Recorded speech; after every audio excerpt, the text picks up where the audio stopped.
only time to work on the bikes. Maybe open Turbo Man this time. Who knows? Let's see. Shell here. Hit the bikes real quick.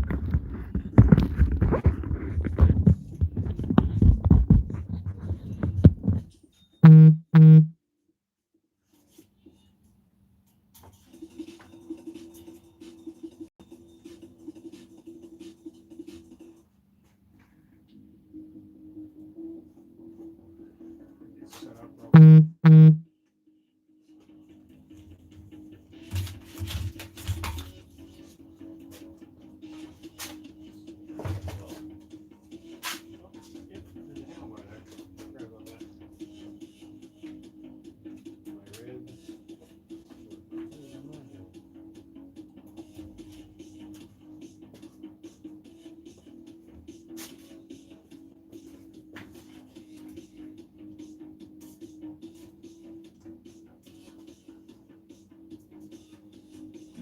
Goal is to get the brakes bled, as well as getting a throttle cable installed. Just give me 1 second here, guys. I am trying to set this up real quick. Okay, should be good. All right.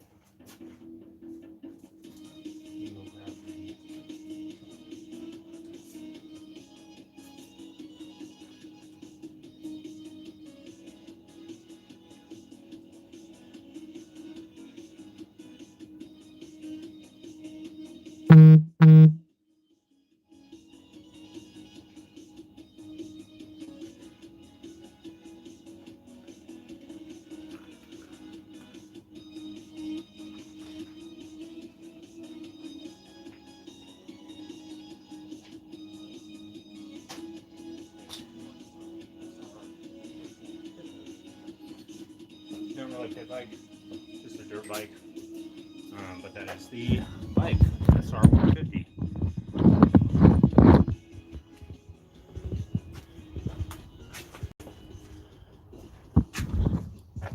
This kind of stood up a little bit more. I'll be using the vacuum cleaner.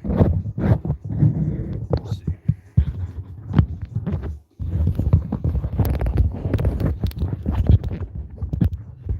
Actually retrieve that real quick from the garage, from the depths of the garage. I think this is going to be the year that I open up the Turbo Man doll. Check it out.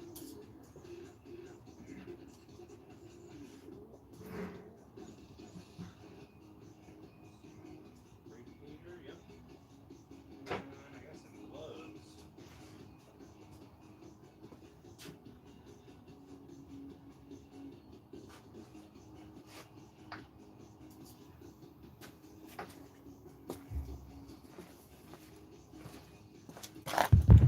Got the bleeder. What's up, Ernie? Thanks, Ernie. I appreciate it. Got a couple bikes here. Right now, we are working on the SR150, and I'm gonna be using this vacuum brake bleeder. This works good. Let me grab some gloves real quick. Let me locate them real quick. I got a couple of bikes here. Got the Ultima right there, and also a CV750 right here. You just find these gloves real quick. I know I just bought some specifically for maybe working on brakes and such.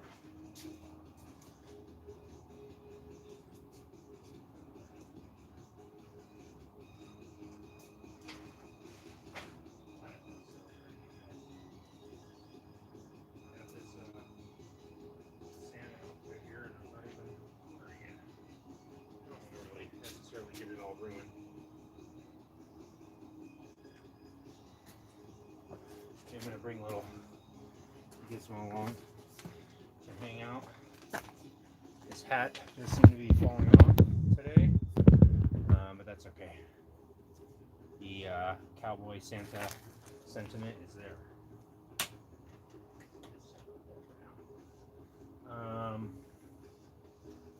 So basically, I'm going to be using thanks Andres Santos. It's my little assistant here, Gizmo. He is helping out tonight with the brake bleeding. I'm trying to bleed the brakes on this road bike and see if it'll work. For some reason, it looks like that is maybe loose or something. I don't know. Check. Let me just get a couple tools set up real quick. Let's see here. See what I need. Grab a rag. And let me skip this out real quick.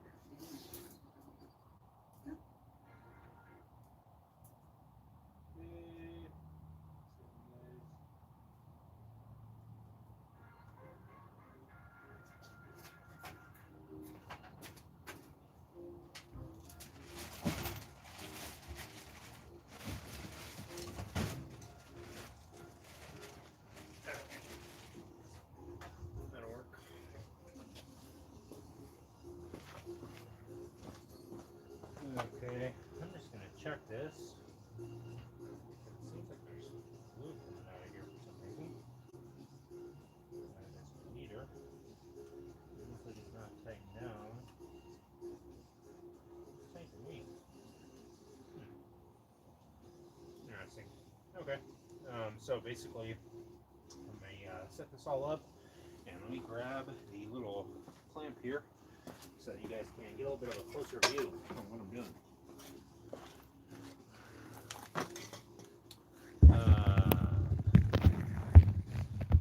125 two-stroke. It's a SSR 150. That's right, Blunts. He knows. Yes, that's right, Rob. I'm back.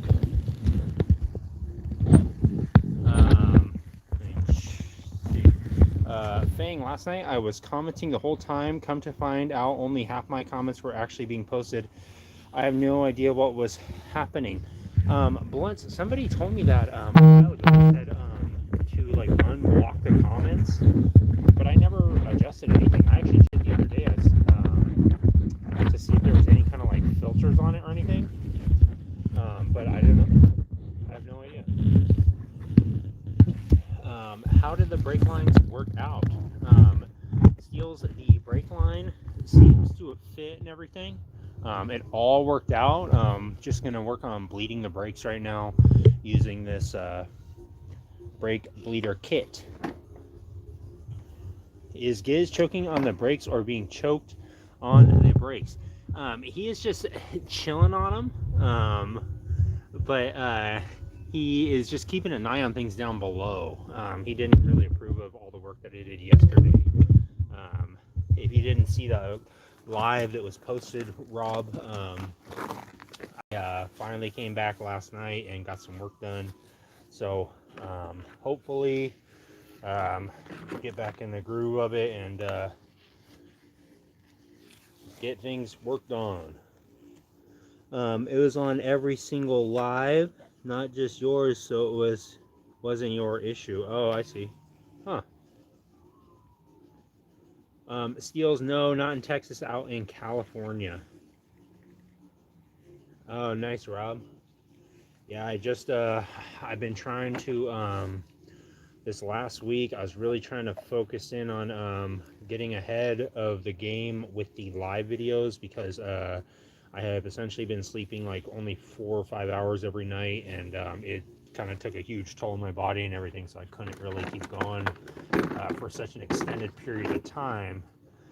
So yeah, trying to just get a little more organized with everything and getting a little more rest. Got this little brake bleeder kit going right here, and I believe should just be simple enough like this. Throw this on here.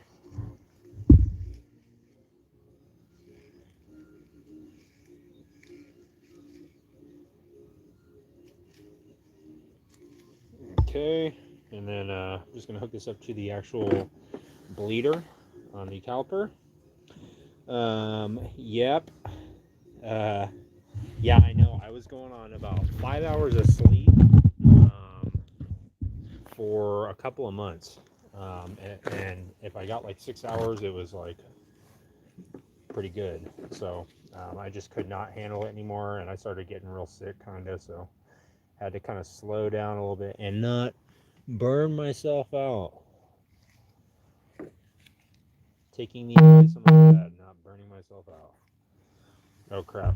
Hold on 1 second, guys. I have to turn off this reminder on my phone, or else it's going to constantly go off the entire time. Hopefully that's not going to mess up. Let me know if there's any issues with the audio, guys, because I was having some issues the other day.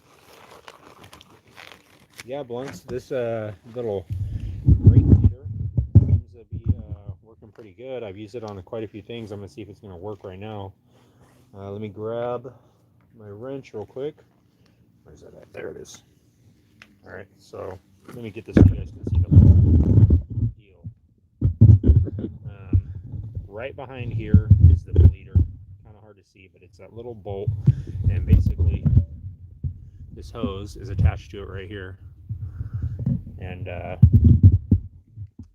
got it hooked up through this hose right here. It's hooked up to this little reservoir type thing, so that I believe if the brake fluid goes all the way through, it'll drop down into here and not go into the actual pump, so you don't just suck a bunch of fluid in there and I think pretty much ruin it. So I'm going to build up some pressure here and then open up, or actually let me take off this reservoir real quick first. Take this thing off. Sound is kind of in and out. Let me turn down the music a bit. It might be kind of overpowering it.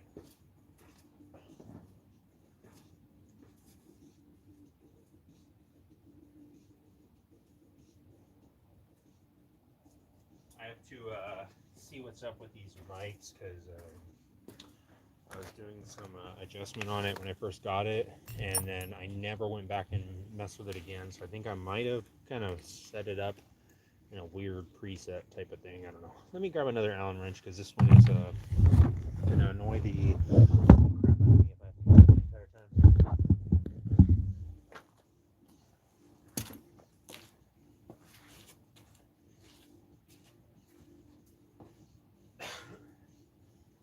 I'm tempted to try this, wear the Santa type trench coat while working on everything, but I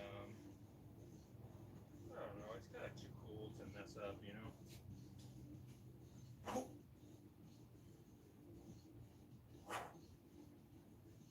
If I was ripped and I had a white beard, that would be way cooler. But yeah, I don't really want to mess it all up, you know? I only paid $10 for it, swap meet. You'll see it on the swap vlog that will probably be edited and released in mid-June. That's how far back I am with all the swap vlog articles.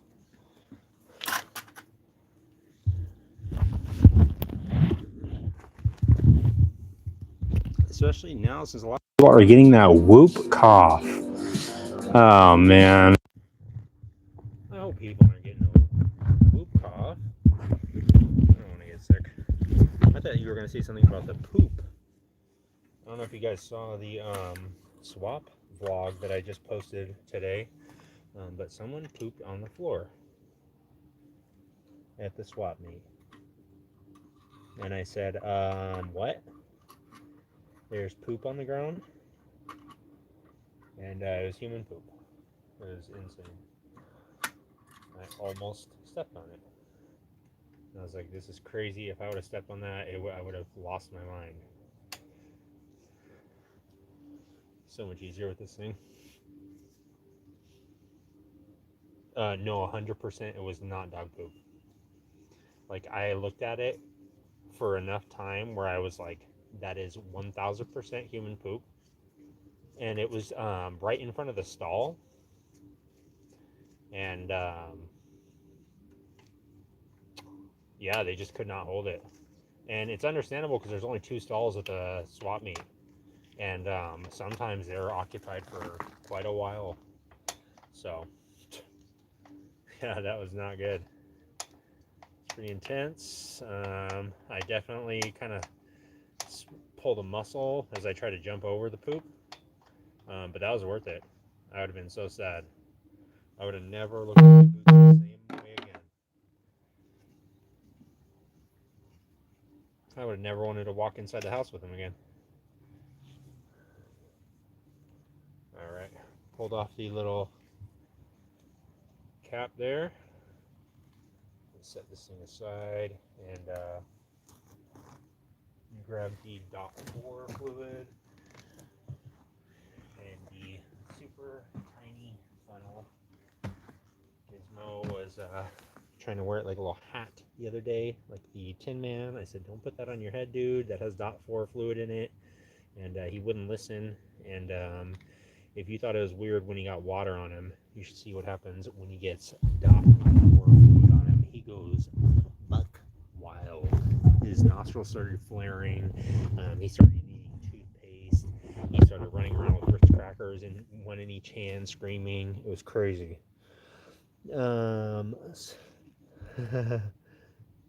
It was definitely human-sized, and it was a large human-sized. You know what? As far as wild people, I almost get it. I'm like, this. Yes, you're right. The swap meet nachos will do it. Did you bring back some to put in the banana bread? I did not bring any back to put any banana bread. Unfortunately, that is not part of the secret 14 herbs and spices that we have in the banana bread. Of course, Colonel Sanders initially ripped off our 13 original herbs and spices, but we actually have 14, so he couldn't figure out what the last herb that we used was. So gonna give this thing a few pumps right here. The tall Costco can of cheese is liquid laxative. I'm gonna have to keep that in mind, Rob, because I was a little bit backed up lately from this new experimental edible toothpaste that we were coming out with. It was actually, now that you mention it, nacho cheese flavored toothpaste. I thought it was a great idea. My Aunt Sue, she did not think it was a good idea. Unfortunately, she did loan me $260,000 for the initial prototype. The edible nacho cheese flavored toothpaste. I'm going to go ahead and open this up and check it out. We're going to crack this bleeder and see what happens. Ready? Let's give it a little crack. I'm going to watch the gauge. There goes the fluid and some bubbles. That's good. Crap. No, this is definitely not what you want to happen. Okay, now those bubbles right there, that could be because this is not sealed on there correctly. It's not necessarily a bunch of air in the system, so I'm not going to get my hopes up. But just in case, I'm going to close this.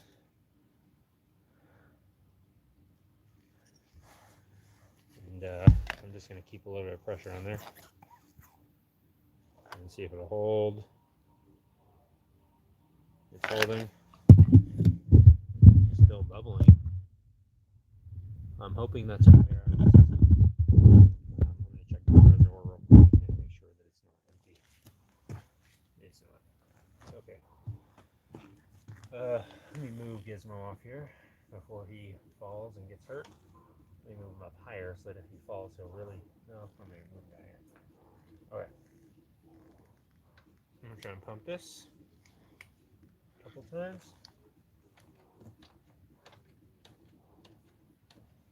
It's got a little bit of pressure. So what I'm going to do is I'm going to pump it.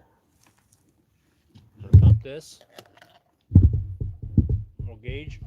Make sure there's some pressure in there. Okay, then I'm going to crack.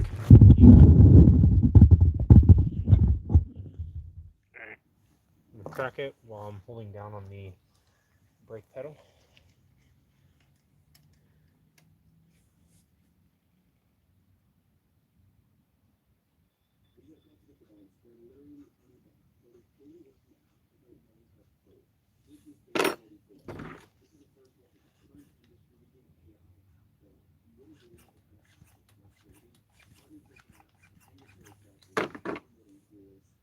You just tighten this back up.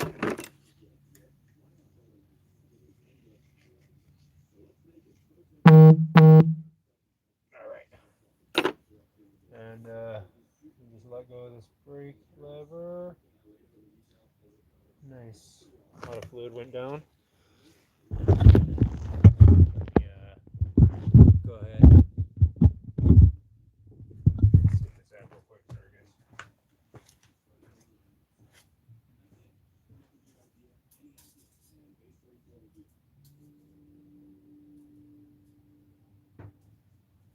All right.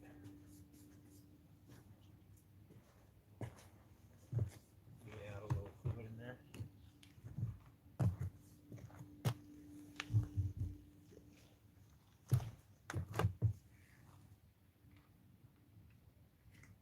Using some dot 4.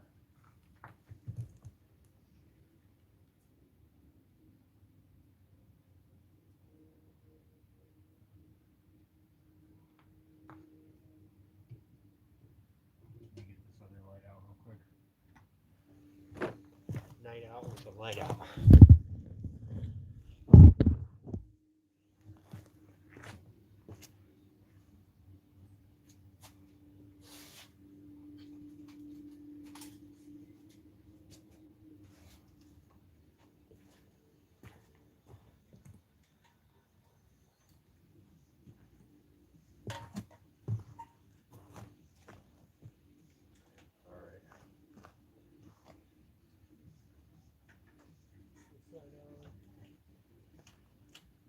A little bit brighter.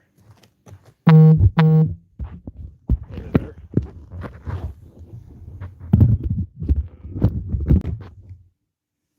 Let me see if I can grab my tripod real quick. Make it a little bit better. Just a bit better.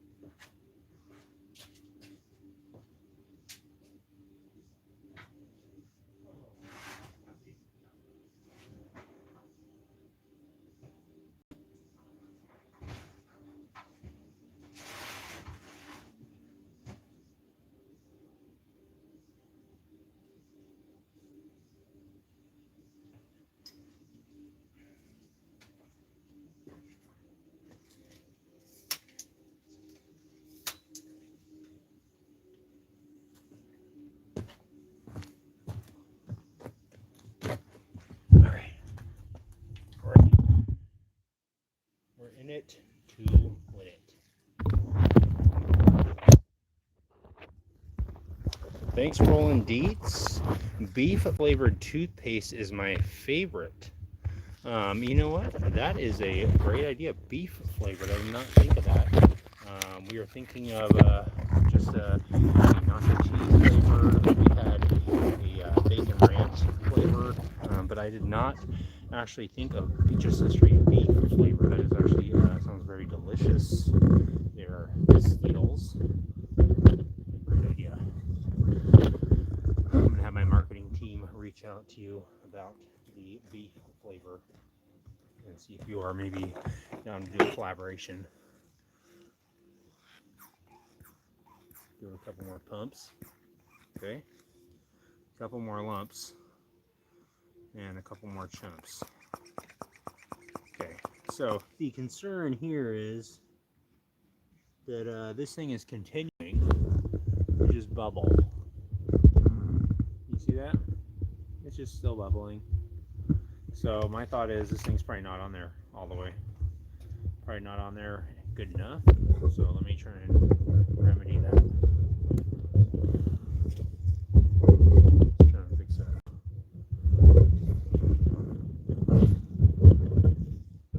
All right, take this off.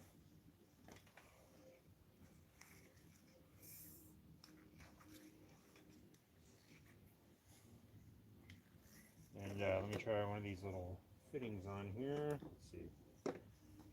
Try this and see if this will maybe be a little bit of a better fit. Nope, way too small or way too big.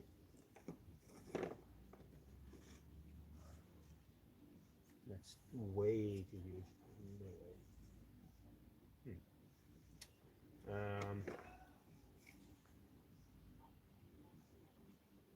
That's not really that much of a better fit. I could try it. I guess in theory I could do it this way. Try that. Worth a try, right? See if I can use this little tiny tip piece instead. Just the tip, and stick that in there and see if I can just ramen themed toothpaste. That sounds delicious. Maybe we could do like a ramen shrimp spring vegetable edible toothpaste. That sounds delish, Rob. It's actually making me semi-hungry just thinking about the edible toothpaste.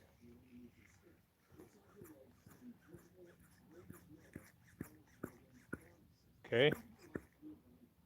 No, this isn't going to work. This app being on isn't working.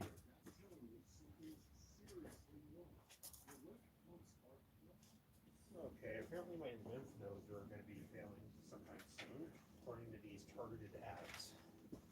Not like that. Do not like the sound of that. And Courtney does not like the sound of it either. She joins yet again for another live Fang's Garage session in the heat of the moment. Dang Fang, you're popular. Your phone keeps going off. You know what, man? I'm gonna have to. Okay, sorry, man. Give me 1 second. I gotta turn off this reminder. Okay, sorry about that, guys. Thanks for saying that though, man, because I did not realize it was just going off. I had a reminder on my phone that was supposed to go off every 10 minutes, and I already did it, and I forgot to shut it off.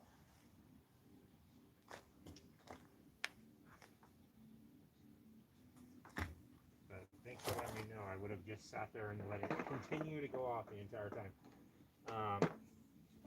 Let me try and put a different hose on here. Let me see. Maybe I can get a smaller hose. This actually looks like a slightly smaller hose. Let me try this. Maybe I can get a better seal with it. A little bit of a shorter runway, but that's okay. Alright, try it this way. Okay, it's holding pressure if I hold my hand on it. So I'm going to try and crack it.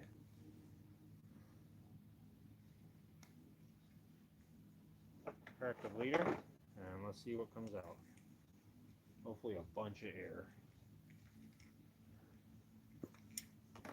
Sorry guys, this is going to be a little bit unwieldy to try and get a better view. I'm trying to hold this with this little short hose on here, so I'm cooperating.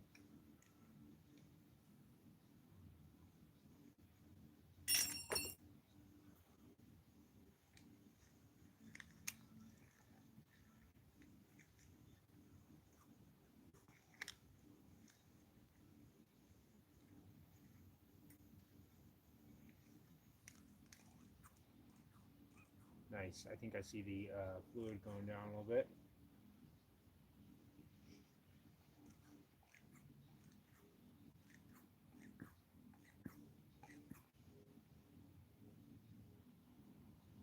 I think what I'm going to have to do is keep pumping this while I hit the brakes. See if it'll suck the fluid down.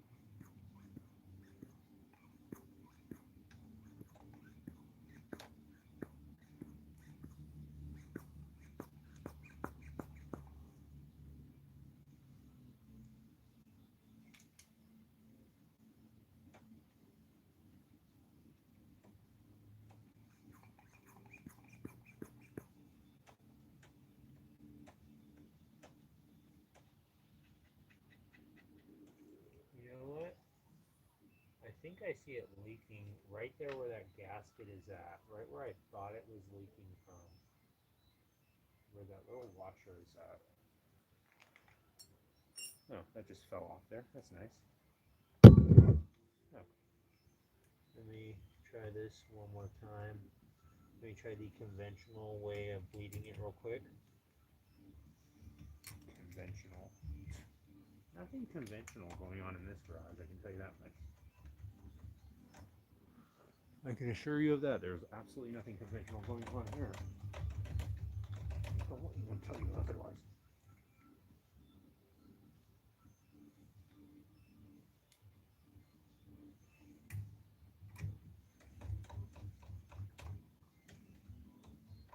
If a single person approaches you on the street and says, "Is there anything conventional going on at Fang's garage?"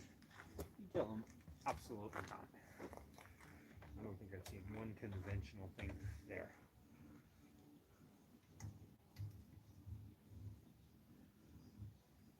Okay, that was a nice feeling.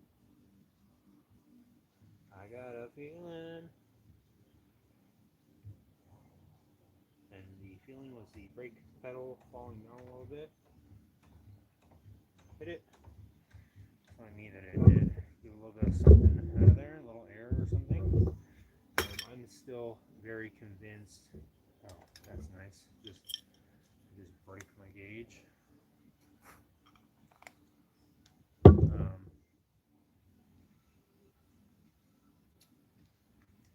I have a feeling that washer sucks and it's leaking. Pretty sure it is. I'm gonna go check and see if I have another one. Pretty sure I do.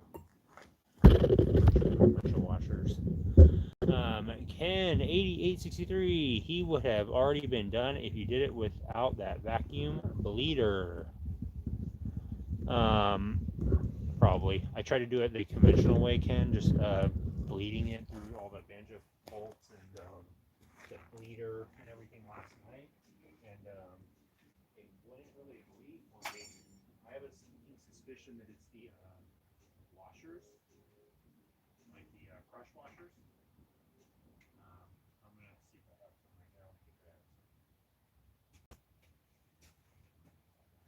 But yeah, I don't. Usually I can just bleed it regularly.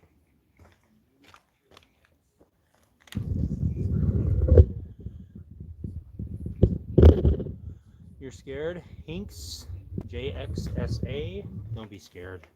It's normal. Luckily, I've been scavenging all these parts for brake stuff.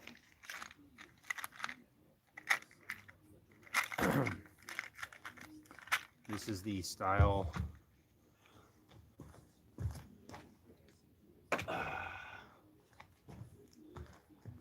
There you go. You can hang out here, buddy. This is the style washer that is on there now. It's like a rubber metal washer. And one second, guys.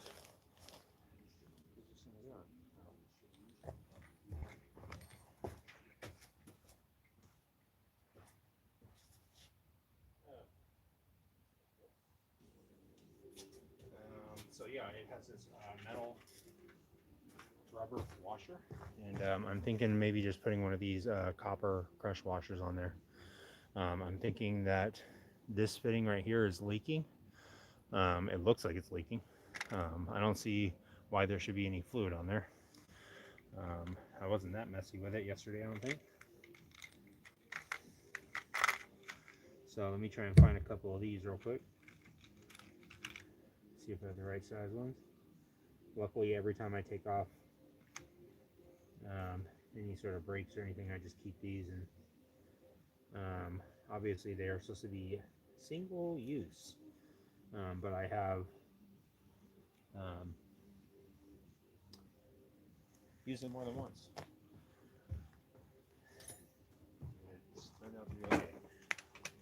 A lot of times, whenever I get little kits and stuff, I'll just have the extra ones and throw it to the side, and this is the reason why. And also, it looks like this washer is a little bit messed up. You can see a little piece of rubber hanging off there off the side.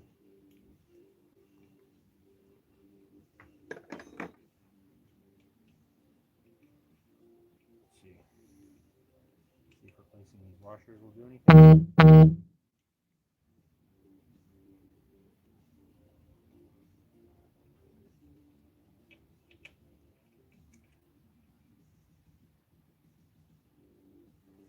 Yeah, it might be hard to see, but you can see on the bottom of that washer right there, you can see that little piece of rubber hanging off there.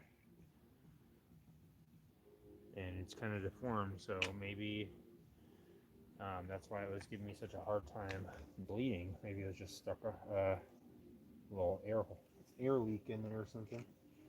We'll find out if I don't drop these crush washers directly into the dirt first.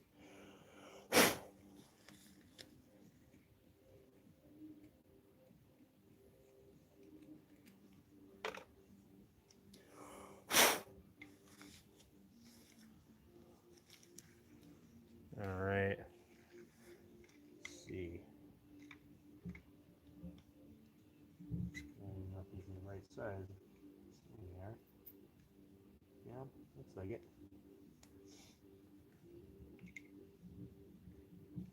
Wipe off all the dirt and debris.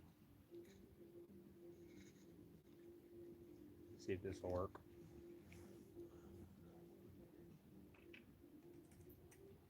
One on the top, one on the bottom. I'm gonna wipe this off real quick while it's all taken off there.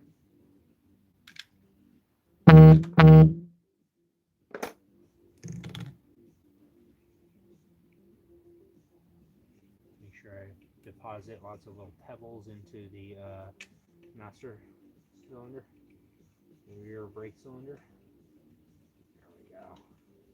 If you can feel something crunching around in there, then that's good. That means you're locking up threads correctly.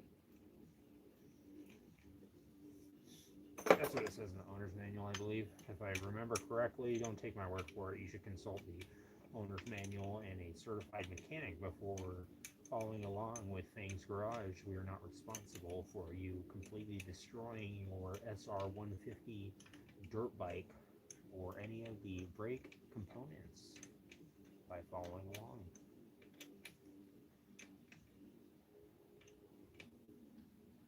This is for completely entertainment purposes, of course, because any sane person would understand that I don't know what I'm doing. Okay, this is on there, semi-tight, or tight enough. Let's see if it makes any difference. I'm going to go ahead and pump it up. Trim toothpaste sounds way better than salmon or tuna. You know what, Rob? I agree. I've kind of changed my mind on the whole tuna salad flavored edible toothpaste. I don't know if that's necessarily a good idea. I tested it out with a couple of people, and the gag response was not too good with that one. The washer, that is, almost resembles a Tin Vans shoe grommet. Oh, okay. I told you these brakes are a pain in the rear end yesterday. You know what, Blunts? You did tell me that, and you were correct, and I believe you for life now, Blunts. I didn't doubt you, but now I just believe you that much more, Blunts. I just believe you that much more. Especially when it comes to dirt bikes and their rear brake components. He's a star. Maybe smoking. I'm never gonna buy these brakes again.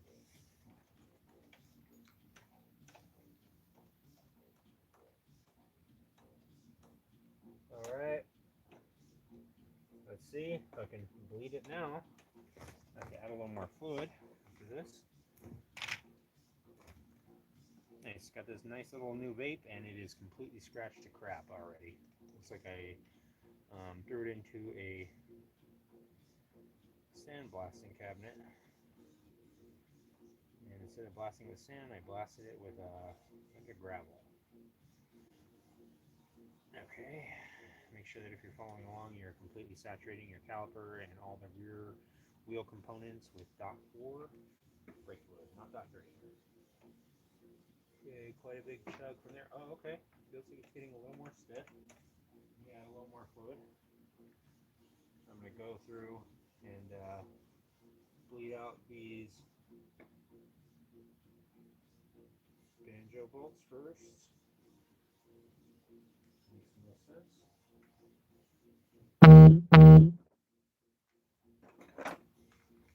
Move my 12 out of the way and get to pumping. If you're following along, make sure that you pump it approximately 200 times. You ready? We're going to count. 1, 2, 3, 4, 5, 6, 7, 8, 9, 10, 11, 12, 13, 14, 15, 16, 1, 2, 3, 4.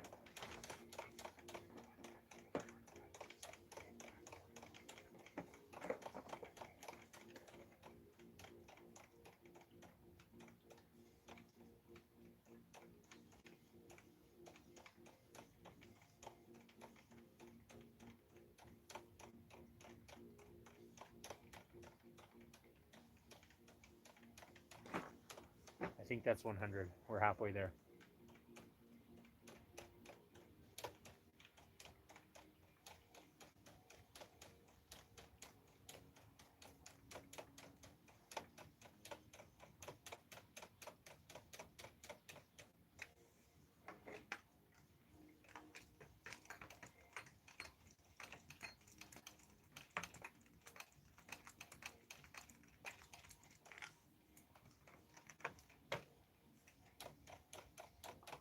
A couple more for good measure, just in case. I see lots of bubbles boiling up, which is a very good thing.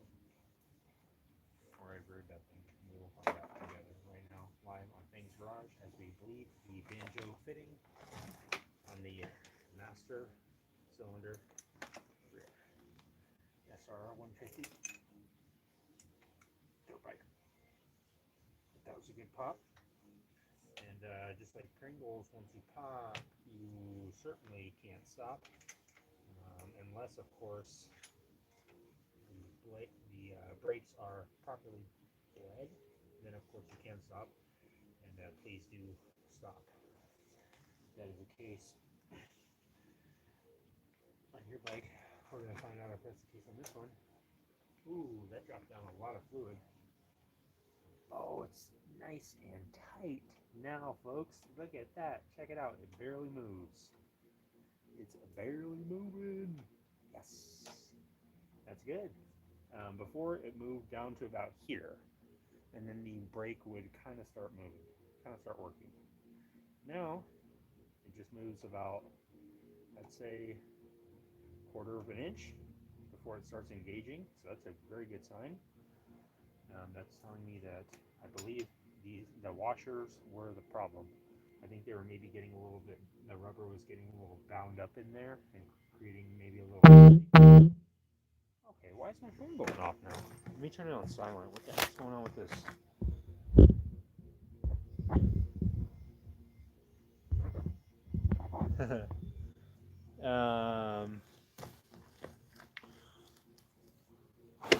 Can something so trivial as a warped plastic washer affect the ebb and flow of air direction? You know what, Rob? I think it could.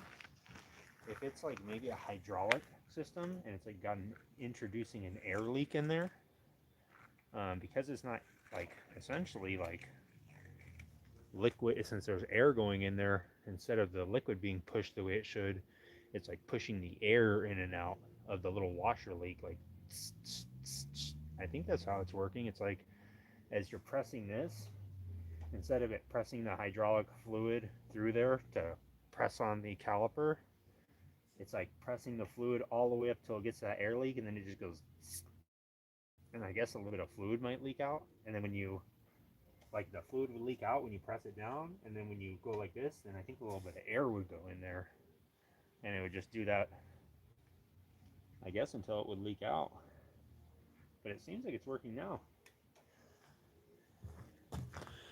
Yes, what's up, Josh Newland? How you doing, buddy? I've been waiting for you to come by, Josh. We've been expecting you, and we have set up the Josh fan club. We're gonna actually, because you're here, Josh Newland, we're gonna put you guys in on the drawing, on the Fang Garage giveaway. I'm the Fang's Garage Christmas giveaway. Let me go ahead and grab a little marking device here. Okay, this is the only one I can find. Put you guys in on the drawing real quick. We will put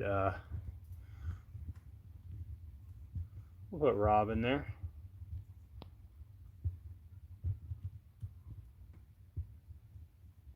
What is TubeBuddy? Let's break it down fast. TubeBuddy is used by over 14 million creators. TubeBuddy. It's a browser extension. I'm getting a prize wheel, guys. Supercharge your content. Ever wondered if changing your thumbnail or title could There is a prize wheel with Tube involved, and there is a new chopper in the garage, and also a plasma orb. So, in case you guys are curious, yes, there is in fact a plasma orb. I'm gonna shorten your name on here, Blunts. It's so much. BLUNTZ 4. I'm not gonna shorten it. 426. You guys are entered in the Fang's Garage Christmas giveaway. I have some weird stuff to give away. Some unique things. Possibly some things that I thought, okay, this is kind of sick. Kind of want to check this out. The Swingline see-through mechanical stapler. This thing is super sick. And this kind of deserves to be put in the Fang's Garage giveaway pile, along with a couple other unique little things, such as the Harley Davidson mini headset telephone. I'm going to be giving that stuff away, and I'll be adding people's names and their usernames to this giveaway list, and I'm just going to give it away. I'm going to send it away to you guys as a little thank you gift for being here watching Fang's Garage live. This is only stuff I do live, so throw you guys names on the list. If you guys want to be put on the list, tell me what your favorite motorcycle brand is. I don't care what the brand is. I don't care if it's Honda. I don't care if it's Triumph. I don't care if it's Indian. I don't care if it's Harley Davidson. I really don't care. I just want to know what your favorite brand is. So go ahead and comment. You'll take the I'll take the stale bag of wasabi Funyuns. Okay, I do have the stale bag of wasabi Funyuns still left.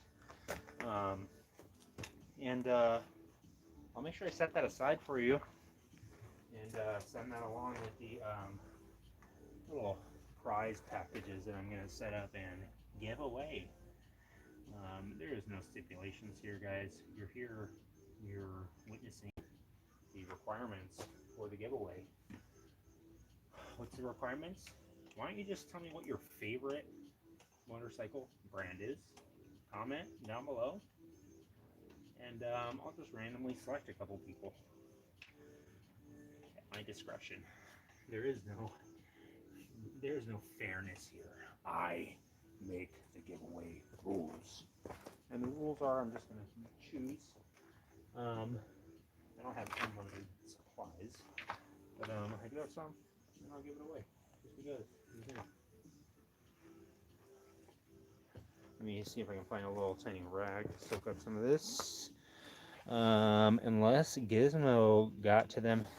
Gizmo did not get to the stale Funyuns. He did get to the puff corn.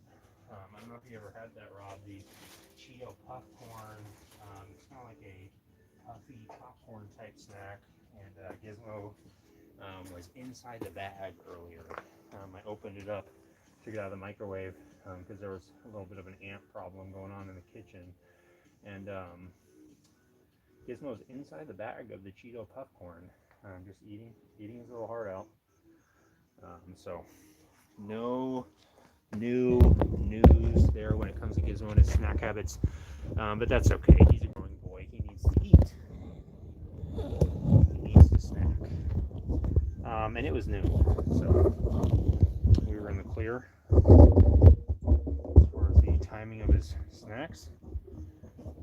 We're okay. It's all set up for you guys. Oh. So yeah, we are pretty much getting all set up for Christmas.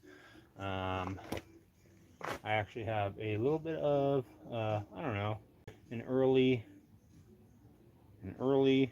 video to be putting out next week. I understand everyone's going to be busy, and I threw together a little Santa riding video that I'll be releasing probably instead of the regular video on Friday next week. I'll probably release it on Wednesday. That's going to be the plan, and maybe on Friday I will record just a short video, short swap vlog or some kind of riding video or something, just to put something out on a Friday as per usual. But I'll be putting out a Santa riding video where I went riding around with the Santa costume on with my daughter the other day, handing out candy canes and spreading Christmas cheer throughout California. All right.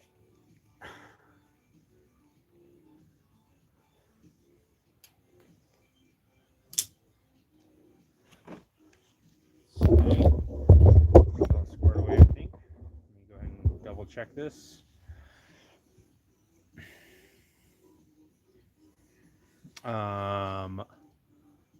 Gary Sharp, what's going on, Gary? How you doing, buddy?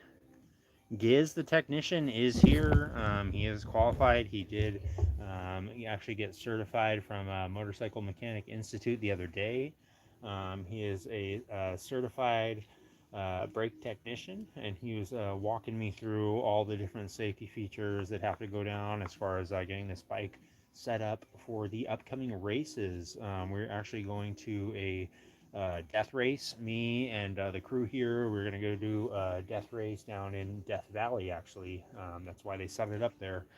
And it's kind of a big deal. They call it a death race because, of course, the loser does die at the end of the race. It's kind of a lot of paperwork in order to get qualified to get into the death race. But me, Courtney, and Gizmo, fortunately, we did get qualified. But there's a lot of red tape to get through. Gary knows this as about as well as anybody else. But when it comes to death races, the legalities are, I mean, you talk about having to jump through hoops to get into a death race. You've never seen someone have such a hard time getting into a death race as when they saw Gizmo walk in the door with his hat on like that. They said, "You're not coming here with that hat on. We already told you this once." And he was kind of just trying to walk past them and ignore it. They said, sir, you have to stop." And he just kept walking, and they tried to grab him. And he did one of these maneuvers where he just like ran underneath their legs. The guy was like, "Hey." It was like kind of a Home Alone situation where if Gizmo was Macaulay Culkin, he was sliding right underneath the police officer's legs, or the guy that was ice skating and he like shoots under his legs and he gets away. So that's Gizmo's #1 tactic, is to basically just try and distract and run and get away that way. So it's a good tactic. It works. He's a sneaky little guy. So I'll have to give him credit for that. I think that this thing is pretty much good to go as far as the rear brakes. I am actually going to see if I can't adjust it a bit, just to get it a little bit. I don't know, maybe that is good. I don't. Last time I adjusted my brakes a little bit tight so that I wouldn't have to press it much, but I think that actually you should actually be able to press it a little bit. Have a little bit of a cushion on it, so that your foot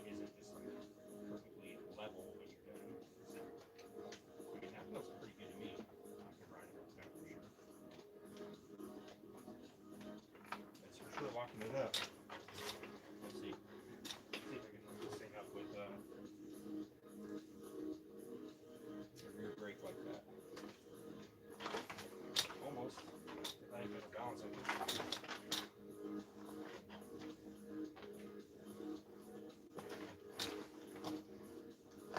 Well, I think both of the brakes are working pretty dang good.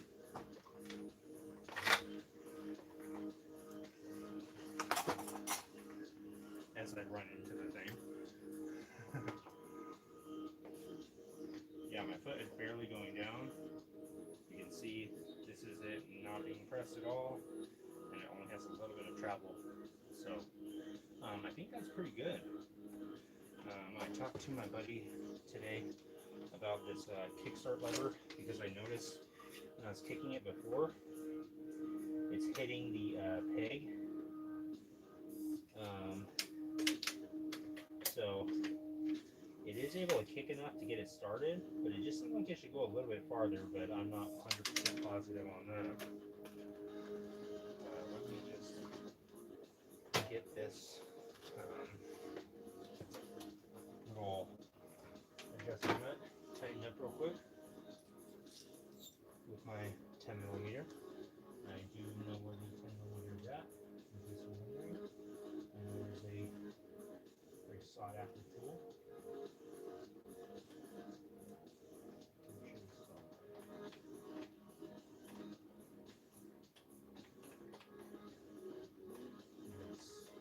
Seems like that's working pretty damn good. Just the rear wheel is definitely jacked up. But yeah, seems like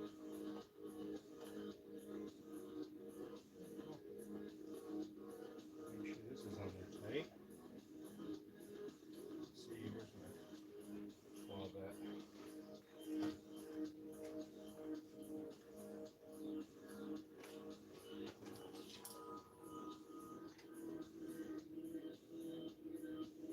But yeah, once I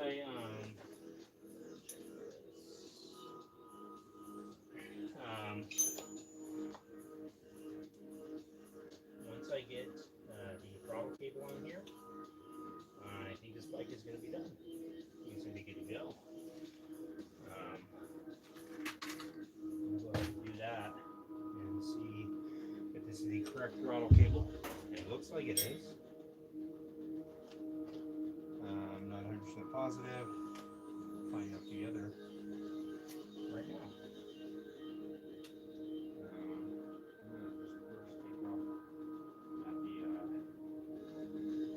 Actual throttle part.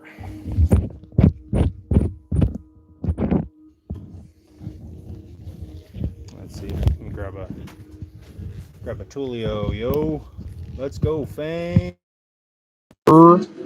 Gets her done. That's right. Grass Bass. Thanks for the encouraging words, man. Zach, what's up, man? How you doing, buddy?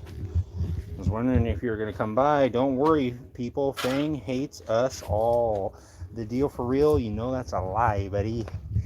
There's a reason why. There's a reason why everyone used to call me buddy. Right?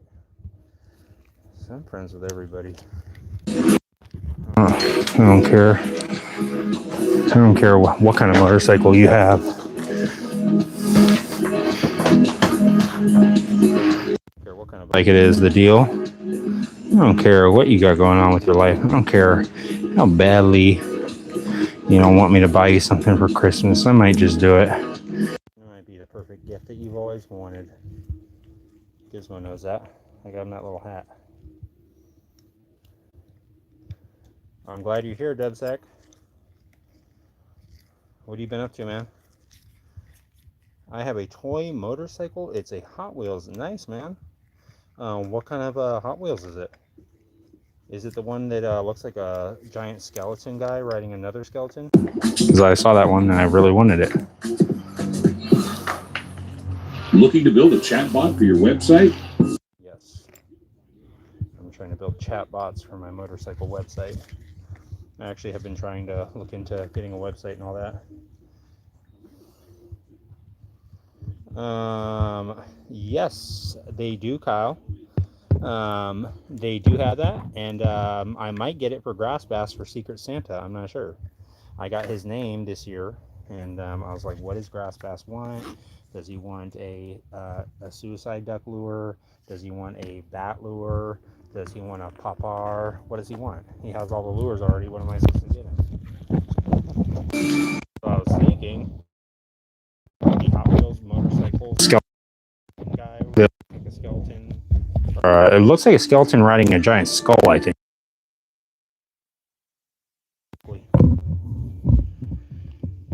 But yeah, I was trying to figure out what I should get Grass Bass for Christmas this year, because I do have him for Secret Santa.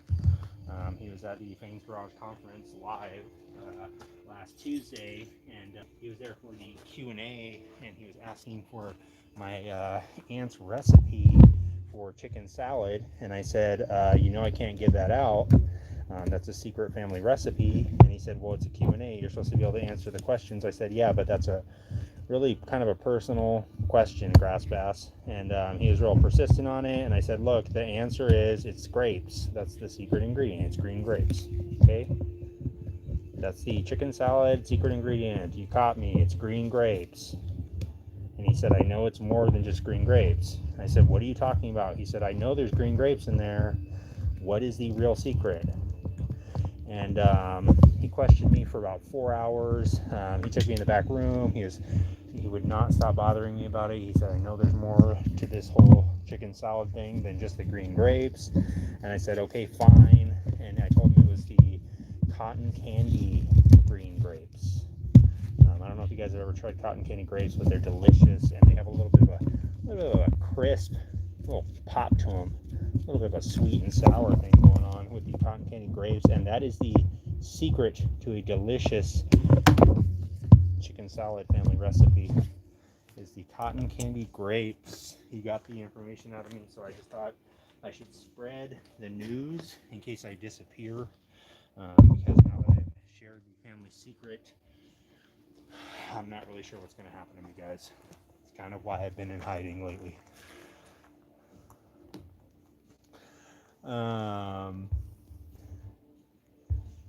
Let's see.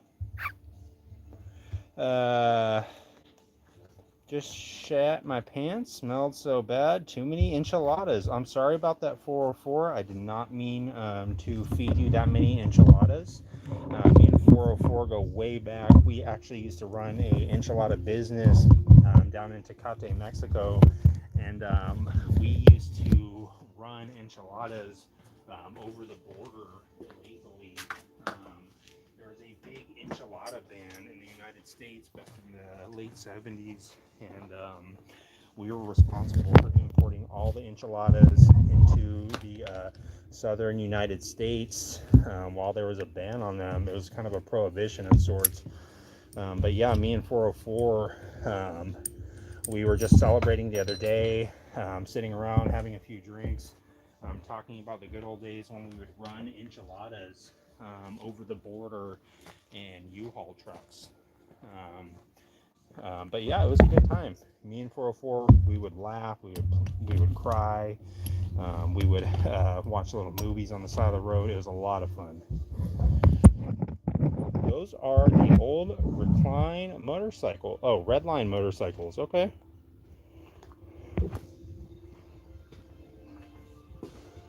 Let's see. I don't think I have any Hot Wheels. I think I had one. It was a scooter, but it's gone. This is one of the last ones that I cracked out of the collection. This is a Metal Max Harley Davidson, and I believe it has a metal frame on it. It's pretty cool. But yeah, that was one of the last ones as well. This is one of the unseen swap blog treasures. Little Harley Davidson truck with flame paint job. My boy got T-bone on his bike, been playing nurse and kind of mechanic the last 2 weeks. Oh man. Well, you know what? You're a good friend for doing that, man. We all need friends like you, Debsack, to help out whenever we eat crap on the motorcycles and do stupid stuff. But we've all had friends like you there to help. And those are possible new friends. They say, are they even like Dubsack at all? Do they even care? Are they gonna be a good friend? Are they just gonna leave me hanging whenever my Dubsack is just hanging off the side of my body because I freaking got in a bad accident? And hopefully they use you as a nice ruler, man. Something that I think about a lot. Whenever I meet new people, I always think like, whenever I see some good qualities, I think, man, that's just like my buddy Matt, who passed away. It was going to be 7 years ago, pretty soon here. I always use that as a comparison to say, wow, that guy really reminds me of how my buddy Matt was. And it's just something I think about. And I think, you know what, that's kind of cool. I mean, it does, obviously, very much so. I'm very sad about my friend not being here, but it is nice. I'm sure he'd be glad to hear maybe that I use him as sort of the ruler when it comes to potentially making a new good friend. If I see some good attributes in someone that remind me of him, I always think, man, that reminds me of my friend Matt. And it's just like another fond reminder, like of someone that's not around anymore. At least not just physically. I think about my buddy Matt all the time. He unfortunately passed away. We were going on a trip up to Yosemite. We're gonna go up there for a week. And first day out, he lost control of his bike and wrecked, and unfortunately passed away. But yeah, always a dangerous thing to be riding around on a motorcycle. Doesn't matter how experienced you are. Always something that could happen. So keep that in mind if you are following along on your SR150 dirt bike and you are putting on the throttle cable. Be aware that motorcycles are dangerous, and they're even more dangerous if you're following along with the tutorial that we have set up tonight. It is, of course, on our masterclass course. It is on Patreon. The beginner course is $799.99 for the 2-week course on how to ruin your dirt bike in 3 days or less. And that's, of course, doing it on a budget. So we don't like to do anything expensive here at Fang's Garage. We don't like to be fancy. We like to keep it blue collar and keep it practical. That's why I have this I have this aluminum spider sitting here, keeping it practical. I'm religiously waiting for my guitar amp to come in. I keep checking. Yes, like a crack addict. Well, you know, Kyle, that's understandable. If I get a new toy in the mail, I check the tracking, I think, about 10 seconds after I place the order. Can you appreciate a good ambrosia salad from Rob? Of course, Rob, I love ambrosia salad. I can't live without it. And now I'm actually really hungry for some. Cotton candy grapes, I can only taste on the first few. You know what, Dubsack? That is the trick about the chicken salad cotton candy grape hack. You can taste it on the first few, and then people are like, wait a minute, why did this taste so good? And they can't figure it out. And then when people start investigating the ingredients, they think, okay, we got walnuts, we got a little bit of celery, we got the chicken, obviously, we got some mayo, we got the grapes, we got, you know, maybe if you get fancy, a couple other things, but no one even expects that it was cotton candy grapes the whole time. Not sure why I thought I had to take this off in order to. I think I can actually. Yeah, let me just take off the gas tank real quick.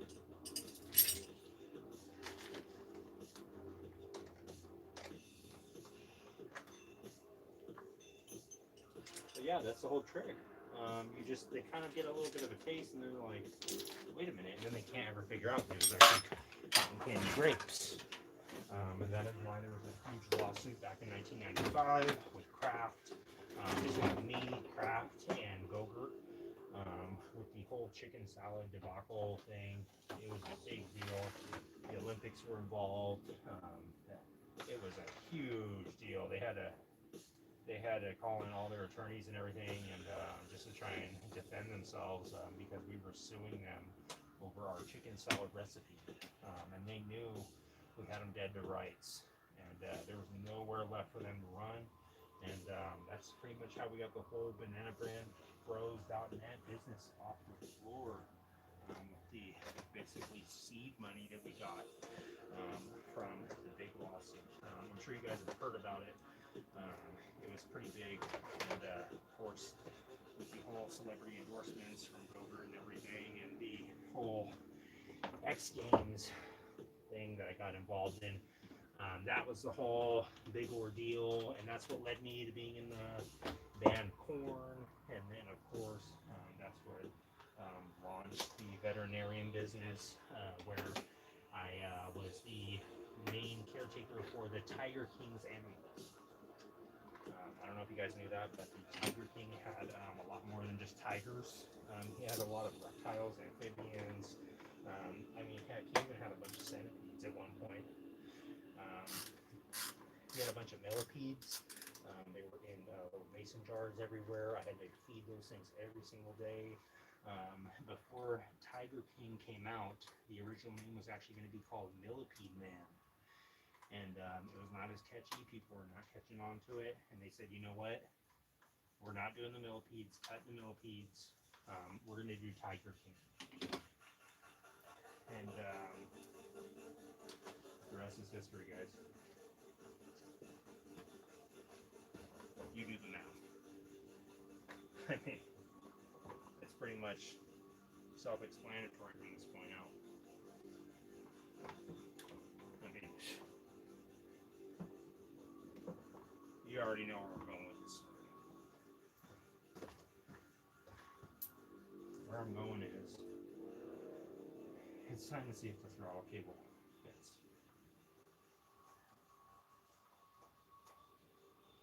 I mean, I'm really hoping it fits. You guys have no idea how badly I'm hoping this thing fits. It's all kind of riding on this. It's really all come down to this when you think really boil it down.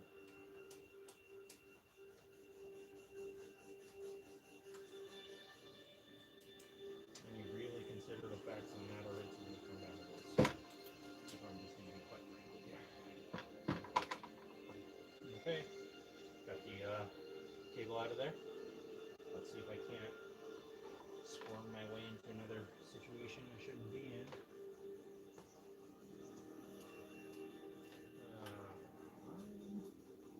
Let's see. Okay, apparently I am being covered in some sort of fine dust that has been shot down from the government onto me. It is not fog. I'm not sure if you can tell, but it is like literally feels like plastic. It's not cold. It's actually warm outside, but it feels like plastic is just being rained down all over me. Design the perfect voice for your brand. Design the perfect plastic to rain down on your citizens. Change the way you record podcasts, Change the voiceovers, way you record and their branded faces and you content with realize the what's #1 happening. AI-powered voice generating technology. Don't let them know. Stop searching for the perfect voice and They'll stop never wasting figure it out. time re-recording take after take. Try 11 Labs for free They can't and prove start it. elevating your Even if content they could. today. What can they do?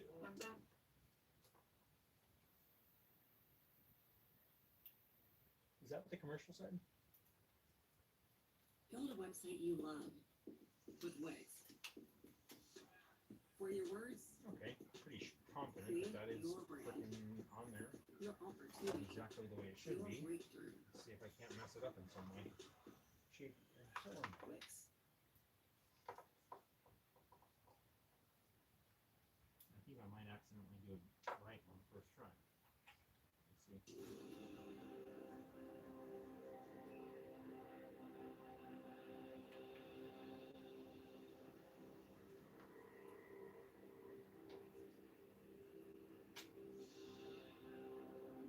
Or is it too short?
said he thought maybe it was a little too short. I think that may actually be the case, because it seems like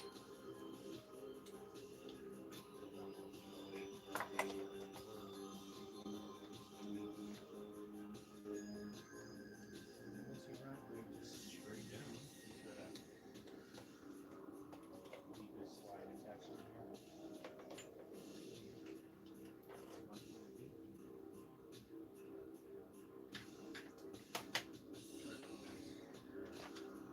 I'm thinking maybe if it was a Chinese dirt bike, maybe they just put it in the absolute shortest possible route.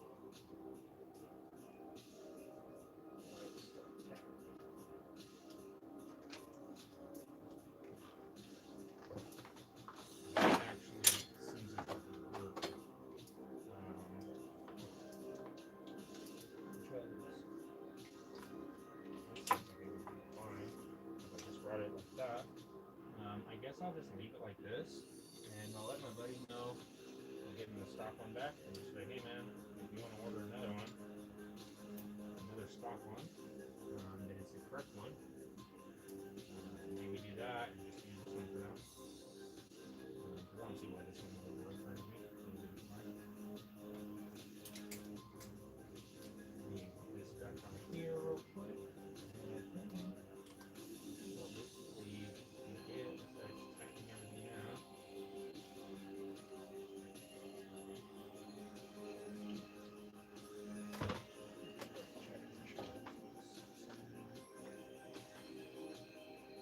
Yeah, that'll work for sure.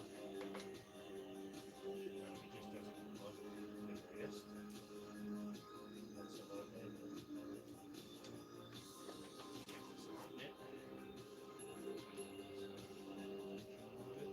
Also, just a difference that I noticed.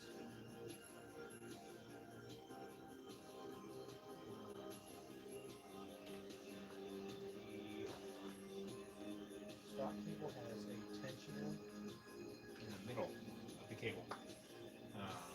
This one, it just has one single tensioner. So, yeah, that is a difference. Let me read through some of your comments real quick. Told you that canned cheese is max lax. I'm gonna have to use some of that, Rob, because my digestion has been a little bit off lately. I got my friends also. Well, you know what, Dubsack? That is a very good thing that you're doing that, man. For those about to rock, we do salute you. Grass Bass, 7 pound. I salute you, buddy. I'm following along on my Hot Wheels so far. So good so far. Nice. I'm sorry to hear about your friend Matt. I like to think once the spirit leaves, the physical portions of the metaphysical manifest in different degrees in different things at different times. Just to let us know they are there at the moment. I agree, Rob. I think that is possible. I think that maybe there is some way for I don't know. Whatever you believe, I believe. In my mind, if God wanted to show me some animal or something to remind me of that person or whatever it may be, I'm sure God could do that at any point he wanted to. He could just be like, easy. Something like that happened when my grandma died some years ago. I always saw hummingbirds around her, and the morning of her funeral, went outside in the morning, and there was like, I'd never seen it before. There's like a flock of hummingbirds flying around. It's the craziest thing. There must have been, I would say, at least 40 or 50 hummingbirds flying around, and it looked really nice outside. It was really orange sky. Cool. And yeah, I sure thought of my grandma whenever that happened. Steven asked, do I have tusks? Yes, I do have tusks, Steven. Yeah, that is Steve Hope. Yes, I do have tusks. If you guys remember, I was in the band The Course for Surge. I was the guy. I was not the lead singer. I was actually the backup singer. They did not need me as often as you might think that they would. The lead singer, Disturbed, he's actually a real hard worker, and he almost never had to call out. So they almost never needed me. But yeah, I do have tusks, if you could tell. It is one of the main signatures of Fang's garage. But I do actually call them Fangs. That was actually my nickname by my buddy's mom back in the day, Fang. So I said, you know what? She'd say, hey, Fang. I'd say, hey. And I said, that's pretty much going to be it for me. I think I've been Fang for long enough to finally admit it.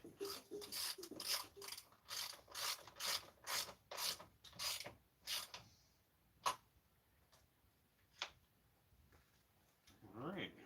Well, we'll just stop the cable up there. Tighten it.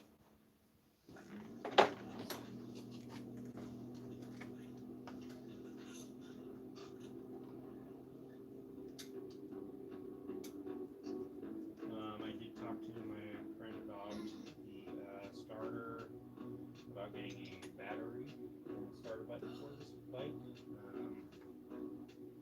I think we can pretty much handle it. If not, we can bring it back over.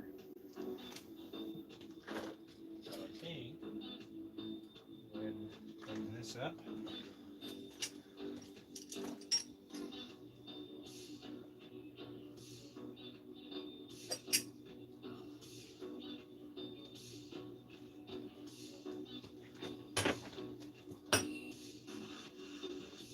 I think that's pretty much going to be it.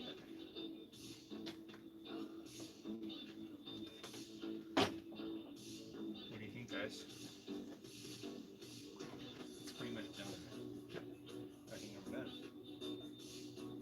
I don't think there's anything else I'm going to do to it. When I got it, it had 2 flat tires, no brakes, 1 foot peg, no oil in it. What else? Throttle cable, no clutch cable.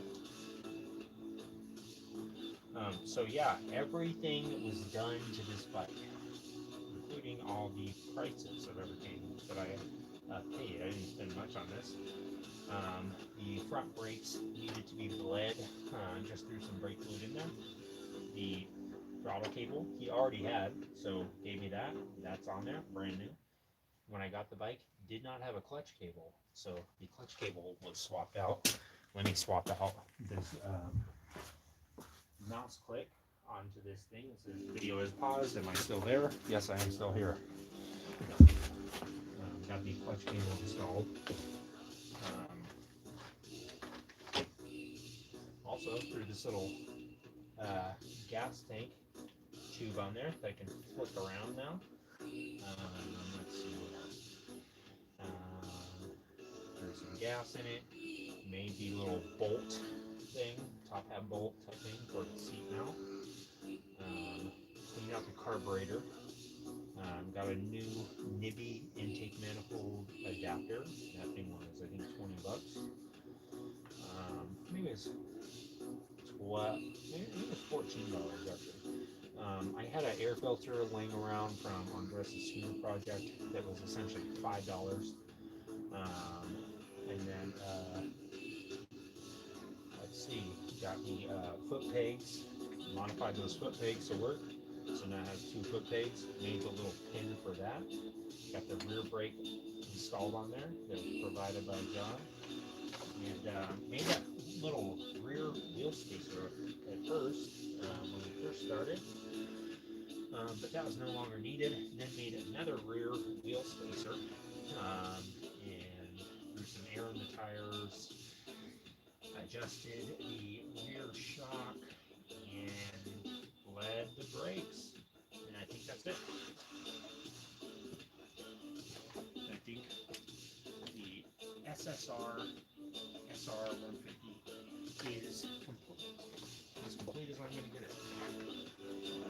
Feels like a solid little bike now, besides the rear shock. You can feel, you see, it's got a little too much bounce to the ounce. So yeah, that needs to be replaced. New shock is approximately, I think, $75, something like that. Also, the front fork seals are, I think, blown off. So yeah, that needs to be fixed. I'm gonna leave those two little goodies for John to go ahead and tackle. And yeah, this bike is done. All finished up. He said he's going to probably, possibly paint it. So yeah, that'll be cool. It's pretty much good to go, and it's obviously good to ride. It's a little bit late now. Otherwise, I'd go take it out for a ride. Also, I don't have a headlight. But on one of the days before I give it back to him, I'll make sure I take it out for a nice thorough test ride. Now that the rear brakes are all squared away, and I feel a little bit better about riding it around. Yep. Look at this. I just ripped out 4 of the knobs off of the knobby tires. That proves how strong the rear brakes are grabbing. Let me try and rip a couple of the knobs off the front. Just kidding. But yeah, the front grab's real good. Everything seems to be working good. And I did check the oil and everything, so that's all good. Let me put this little dirt dog back out in the dog house.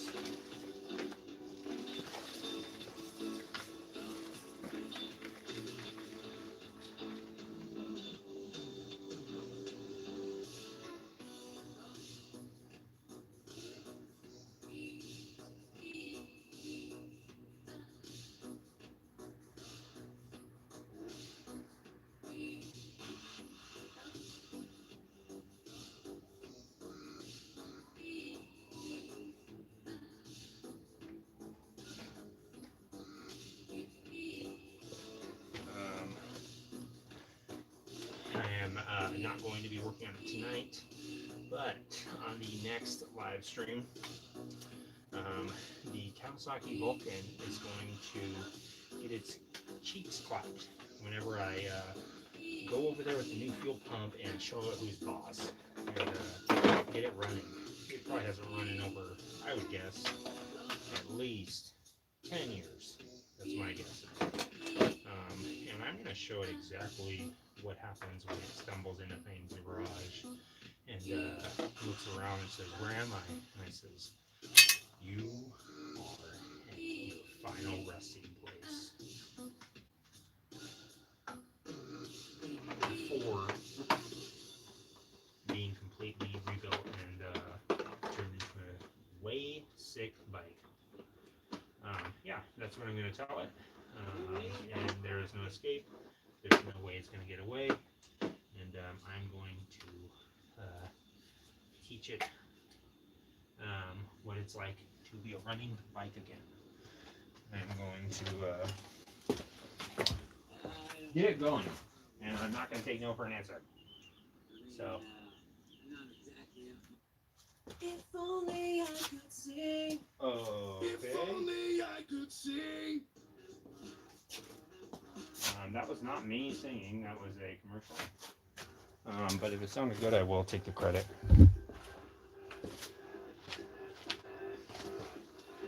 Okay, let me just this there. But yeah, I have the new experimental fuel pump for the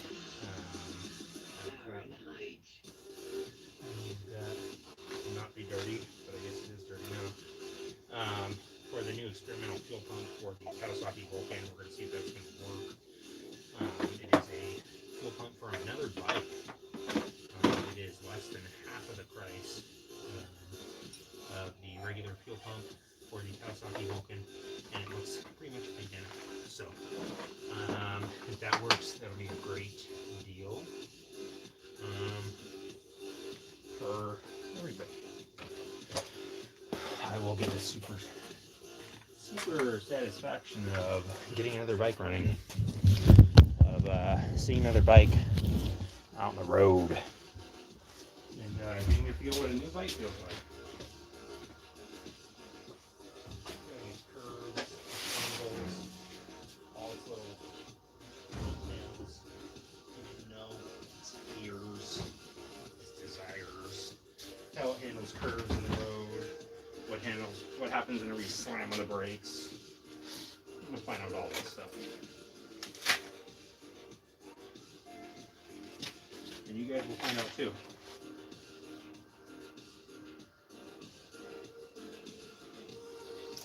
I also have to start working on Andres' scooter.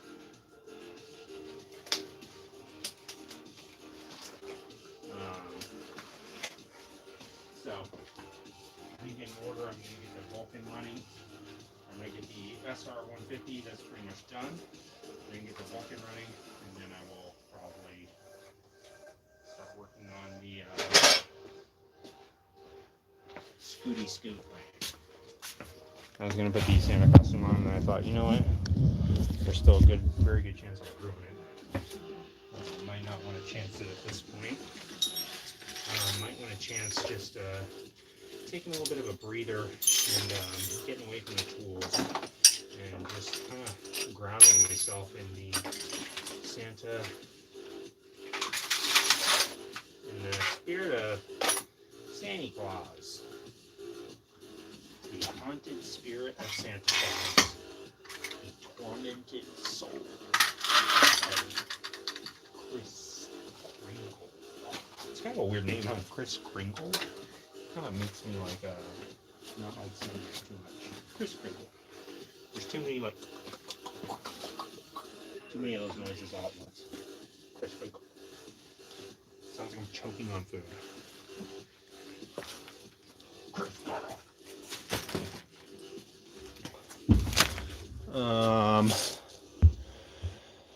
Let's see.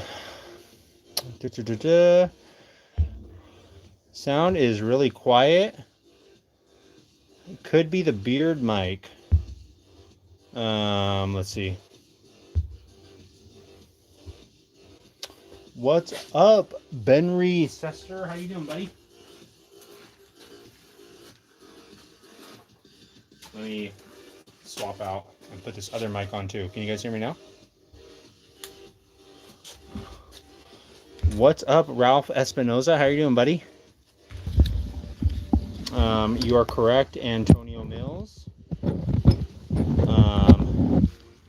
Did I ever commandeer the Vulcan speakers? Yes, I did actually. Well, I ended up essentially getting rid of them finally. I took them back to their rightful owner, and they are no longer plaguing the garage anymore. What's going on here? Courage, I was working on a little bit of a dirt bike project, but I'm glad you're here, Courage. Taking a little bit of a break, and Psycho Sid grown up, I see. Yes, you are correct. I am in fact the villain from Toy Story all grown up. You've caught me, and you have found my live stream, and yes, I am still playing with toys, but I collect them now. I actually really like Funko Pops, okay? I was wrong about destroying the toys. I know that was just a role in a movie. I understand. I was just playing a character that was destroying toys, but I actually collect a lot of toys now. I collect specifically Funko Pop toys. Okay, I have approximately 700 of them now. Chris Pringles. Yeah, you know what? I would actually like to eat some Pringles right now. I'm starving. Any update on the red scooter? Kyle, the scooter is no longer red. It is completely taken apart now, Kyle. You want to see what the scooter looks like now, Kyle? You really want to see what the scooter looks like? I don't know if you're prepared to see what the scooter looks like, Kyle. I've been given full access, full mobility when it comes to the scooter. There is no limits, there is no boundaries, there is no lines that cannot be crossed. I can do whatever I want with this scooter. I can literally make it be permission to do so by the owner. Let's take a little peek. Wow. Come on, Courtney.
Here's the status of the GY6 scooter. Gator with boxing gloves. Yes, it is bendy. This is one of my favorite items that I have. This thing is sick. He's ready to brawl, and he knows what he's worth. He knows exactly how many rounds he can take, and it's a lot. Why does that Spider Candy Bowl look like an inverted bike helmet? I think it is because it is like a bowl. Some sort of bowl. Made in India. Interesting, I didn't notice that. It is definitely a little candy bowl of some sort. I like the way it's holding on to the CB750 though. It just holds on there for now. Courtney 911. Yes, I definitely have to call emergency services for Courtney.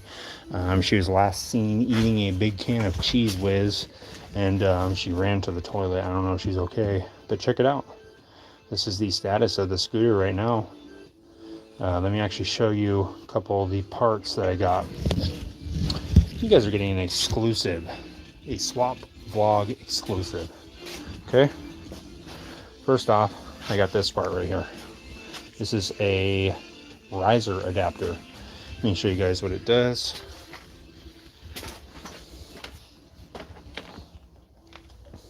So basically, these are the stock handlebars on most Honda Ruckus or GY6 scooters. Looks pretty similar to this. The way this mounts on there, it's got a little nut and bolt on there. See if I can do this one-handed.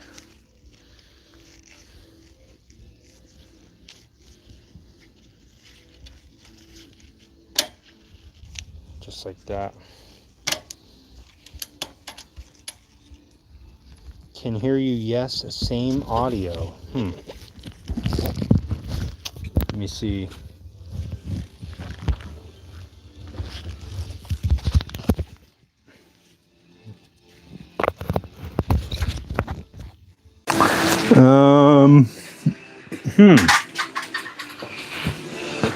Let me check and see.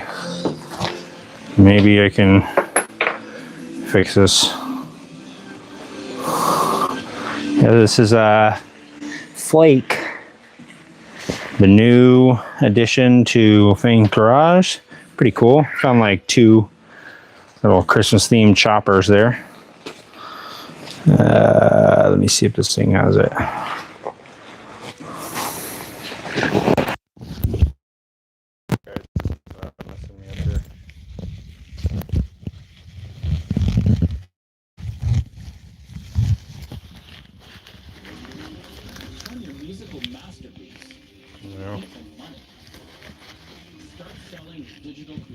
Let me try this and see if this will work. Hold on, guys.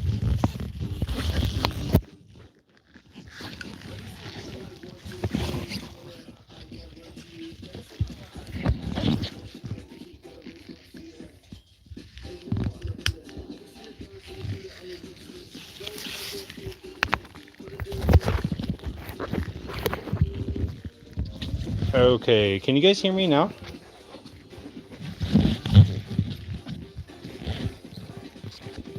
Let me know in the chat if you guys can hear me, because I plugged it in through a new thing.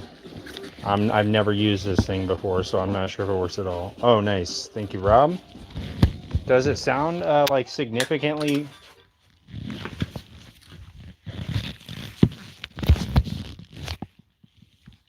As I said that, it fell off the thing. Does it sound like significantly better? Or does it sound just a little bit better? Or a lot bit better?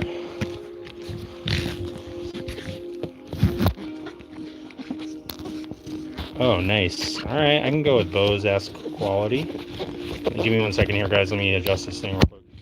Alright. Kind of have it all set up now. Okay. Swap vlog exclusive. Real quick.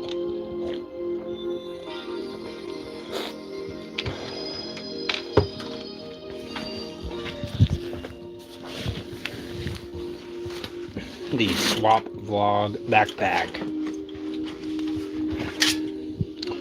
Found some cool little old tins for the it looks so different with the innies Audi. What? Oh, you mean seeing the backpack?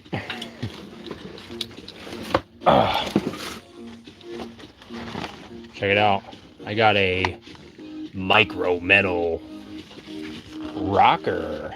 Big electric sound. It does say that 2 AA batteries are included, and it is made by Funtastic. That's in Houston, Texas. And the year on this thing does not say. I don't know when this came out, but this is pretty cool. Got this for $1 the other day. This is not going on the scooter, but this probably will. This old Orville Redenbacher popcorn tin. Let's see what else we got in here. Uh-oh. It's Prince Albert. Crimp cut, long burning pipe and cigarette tobacco. Net weight, 1 5/8 ounce. So yeah, I got this little tin.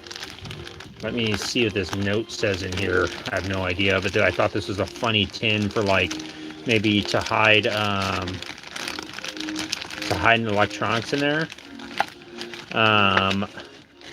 Rob says, I remember those tins, different flavored popcorns divided inside. I believe you're right, Rob. This is the old school Orville Redenbacher 40 ounce. Dang, 2 pounds. Man, look at them enjoying the Orville Redenbacher General Store. They're loving it. Look at them. It's like almost Christmas time, I believe. Nice gourmet popping corn, guys. Look at these. Look at this family in here loving the popcorn. That kid cannot get enough popcorn in his mouth at once. He loves it. This says, from Becky. Aunt D inspired her to collect tobacco cans. Had 2, gave me over, I don't know what that says.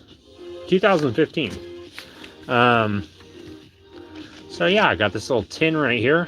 Little Prince Albert for pipe and cigarette smokers. Let me see if there's any tobacco inside.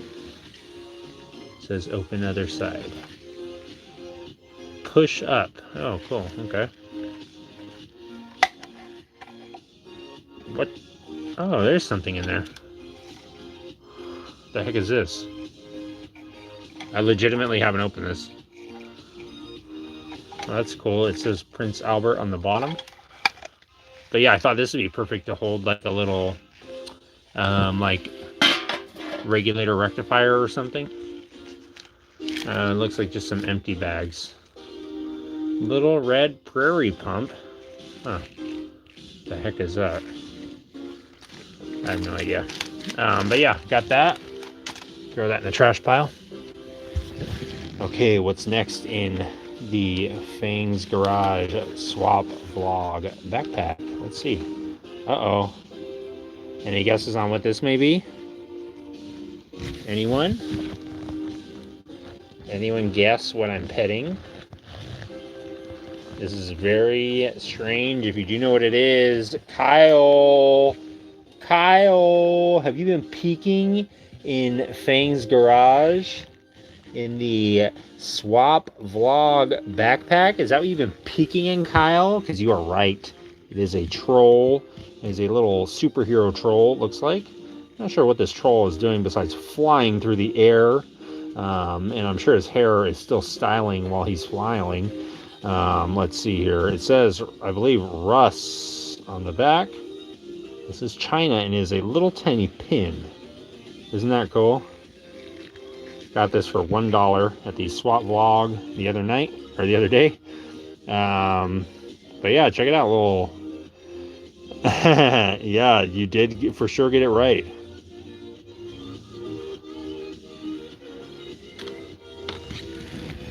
You definitely got it. Let's see what else is in there.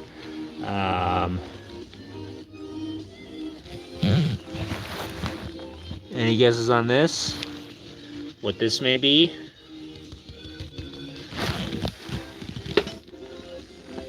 There's definitely a couple bodies in the garage that have not been accounted for, that have not been seen in some time. Maybe this is one of them. Cabbage Patch. They sold those originally at Hallmark stores, those trolls. I did not know that, Rob. I wish I was around when they were selling them. I probably would have been like, oh, that thing looks weird. Now I'm like, I love it. It is not a Cabbage Patch doll, grass bass, but it is someone who likes to patch up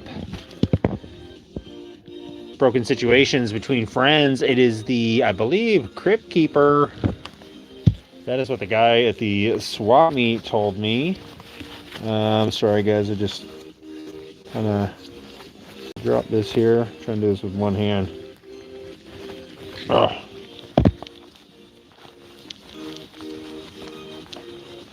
What the heck?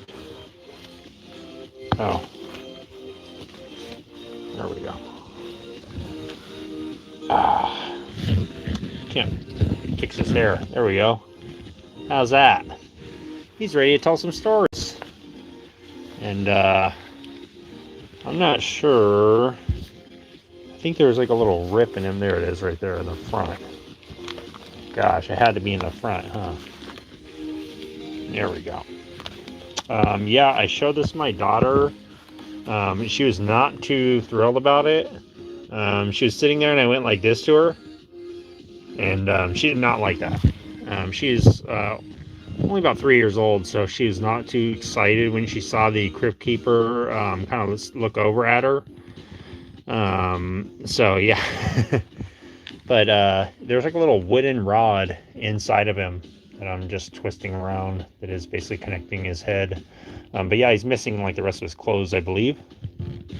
But yeah, the Crypt Keeper has finally appeared at Fang's garage. I always thought that Fang's garage was a sort of a mixture of Tales from the Crypt and maybe Pee-wee's Playhouse. I don't know. What do you guys think? Something like that, right? Maybe we could throw in a little bit of the show Zoom.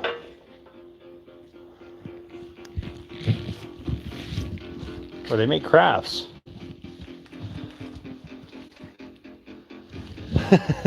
Yeah, she was not too happy about that, Rob. She did not like that. Let me actually set you guys down real quick for a good cause while I remove one of the last items from the backpack. It's worth shutting off the lights for and making it a little bit dramatic. Making my mind to this. Let's go ahead and get this thing plugged in real quick. The plasma orb.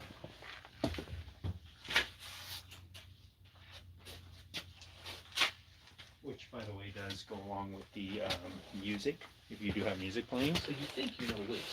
Okay, you're ruining the vibe, Wix commercial. I'm trying to talk about plasma orbs. You can use different shapes to create completely different vibes and aesthetics. Or you can create your own graphic. I use the shape composition here. Just import any SVG file. Alright, well, oh my god! Sorry guys, I just had to absorb a little bit of power from the plasma orb before I summoned the last thing that I got from the swap meet. Oh, look who it is! It's Tony, the plasma orb technician. I actually picked up Tony here at the swap meet the day before I got the plasma orb, and luckily he was here to show me how it works. Oh! Yeah, it's Tony. Hey, how you doing?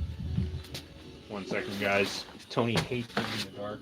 It's one of his biggest fears. He really doesn't like it.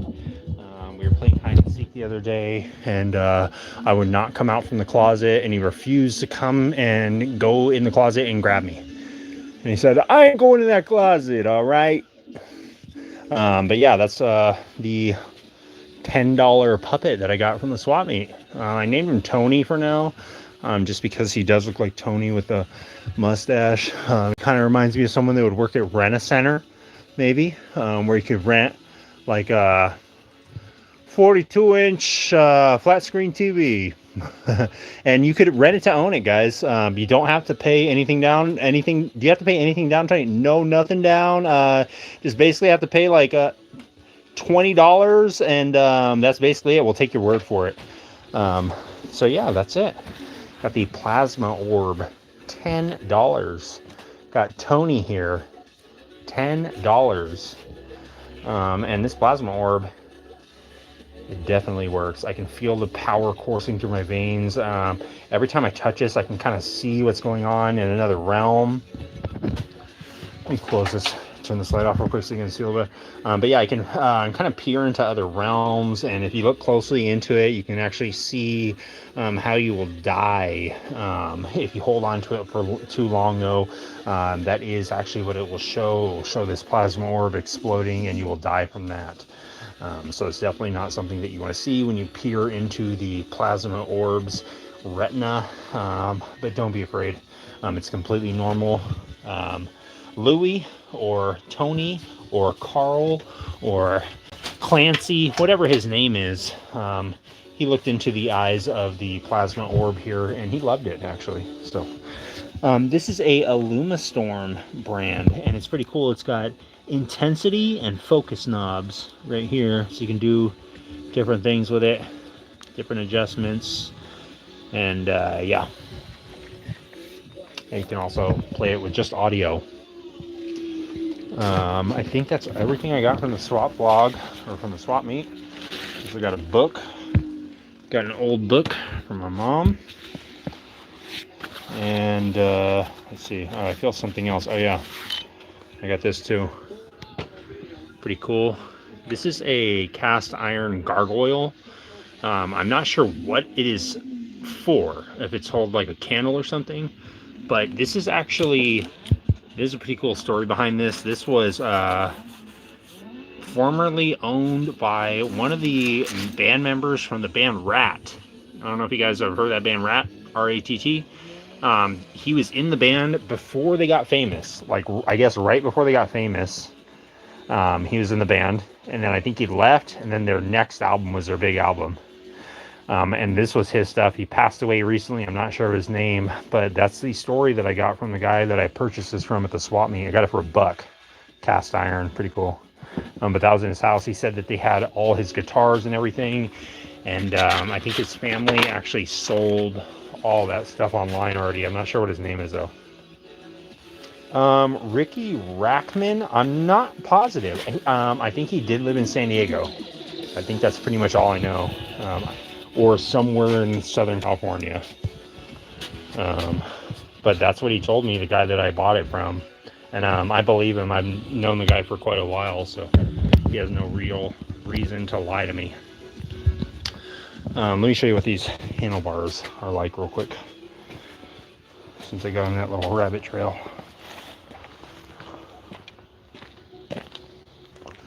So this is the status of it. These are the stock bars. Take these off, just like that. And what I have here is this piece right here.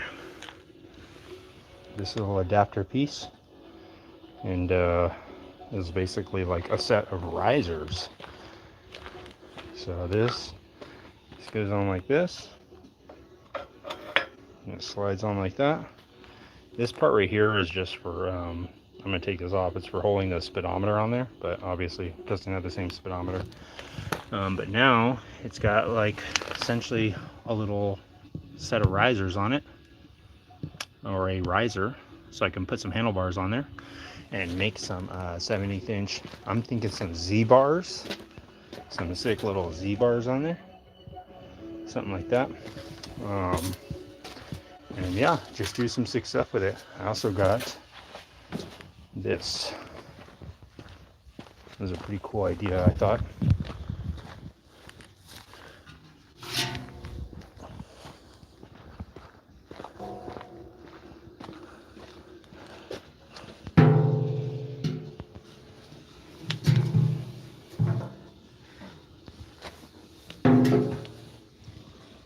Basically some saddlebags made out of these old jerry cans. Kind of hard to see, but because I'm holding it, but basically this is a top view. I'm probably going to, I'm for sure going to move this inside here. I'm going to take all the electronics and everything, the battery and everything, and move it all down into this area right here, so it's all cleaned up. And then or I'm going to at least move it so it's hidden away from there, so I can make the seat a little bit nicer. But I'm going to use a jerry can like this as some saddlebags, and I might actually cut these, maybe cut about, I'd say maybe this much off of it, and make it a little more narrow so that it's just a little bit more pulled into the frame, so it's only about this wide out. My idea was make one into a saddlebag that maybe opens on the top. Let me put it on the ground so I can show you. Maybe one will open up on the top, like a hinge like that, on one side, and that will be the storage one where you can put stuff inside of it. The other side, I think I'll probably make a door like this with a hinge where it can go like this and fold down, and have like a maybe a chain, like a chain on each side to hold it. And inside that one I will have like some tools that I will kind of assemble like on a little, I'm going to give him some tools that he can have for this scooter, and it'll be like kind of nicely in there, so that if anything ever happens, if he breaks down the side of the road, then he can just open up the toolbox and you know, get his tools out and have some extra parts in there and stuff, maybe, or spark plugs and stuff, and that way he can fix it.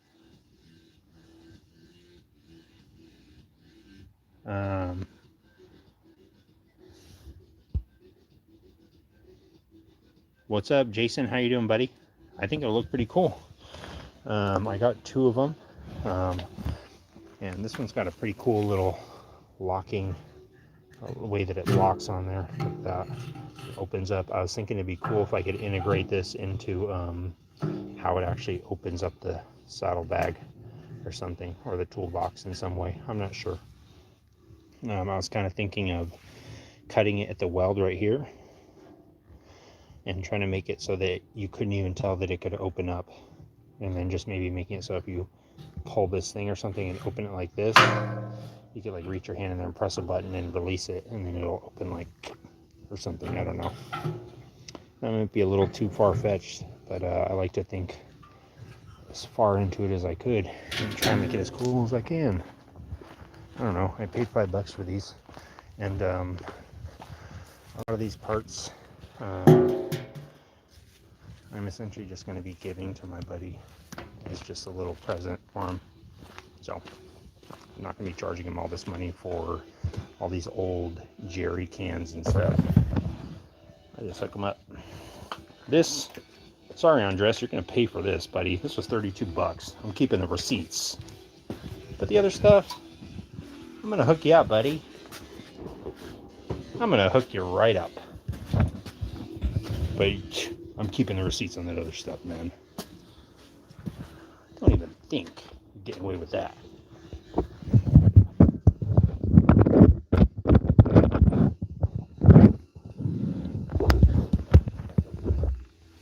Let me at least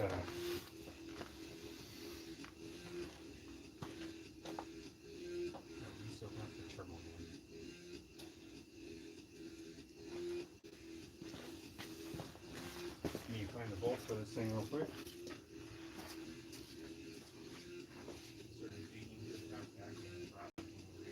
Got it.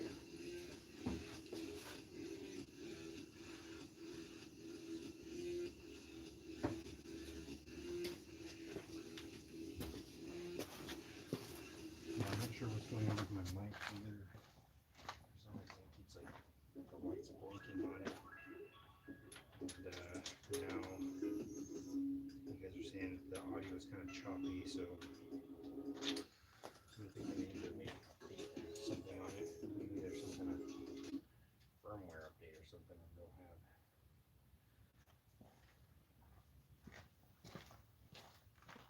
Sometimes AI generated text. All right. Our own writing, when you're trying to sound formal or clean, Throw this thing over here and get this.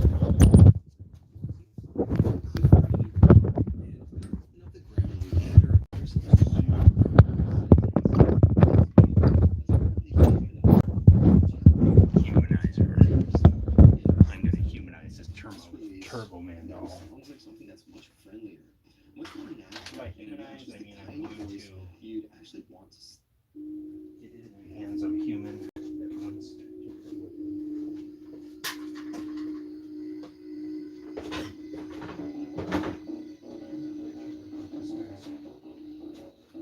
I'm not gonna lie to you. I'm not gonna beat her in the bush. I'm not gonna take it easy on you. I'm not gonna treat you like a child. I'm just gonna tell you like it is.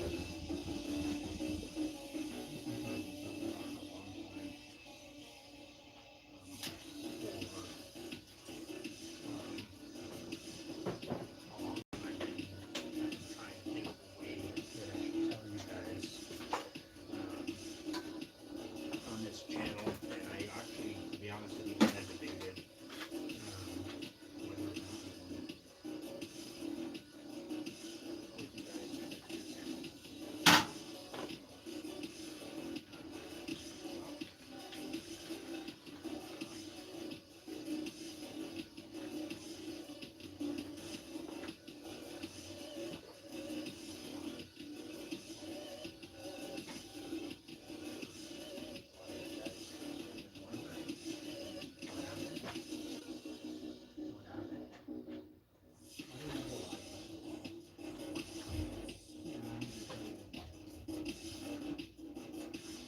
not I talked about it with my family, and they said you probably should tell them. I said, okay, I'm gonna tell them.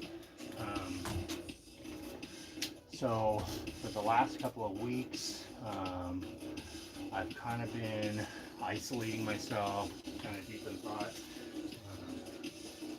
And I've been kind of debating whether or not I want to let everyone know exactly this kind of personal information, but I think it is appropriate now that you guys have been here for so long, but I'm going to go ahead and say it. For almost my whole life, I have something, and I wanted to do it in front of a big audience. A lot of people watch. A lot of people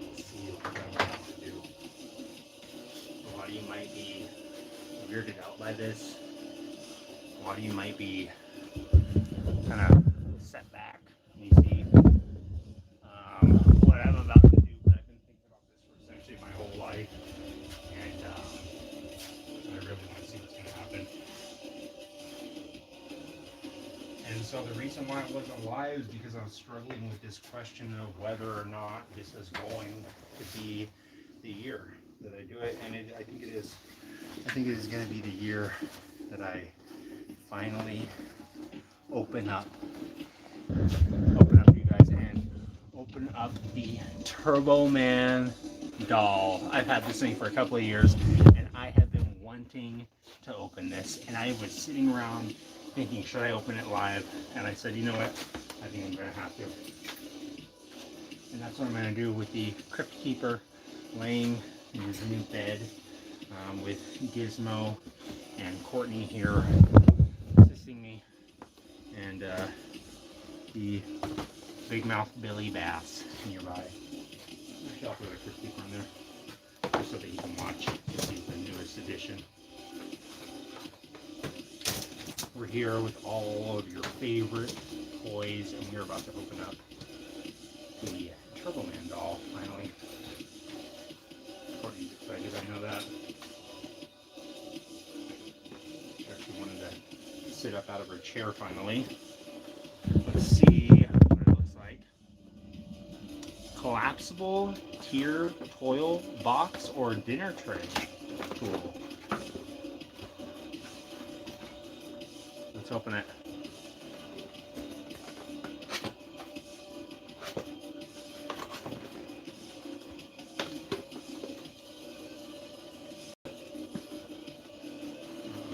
What's going on here?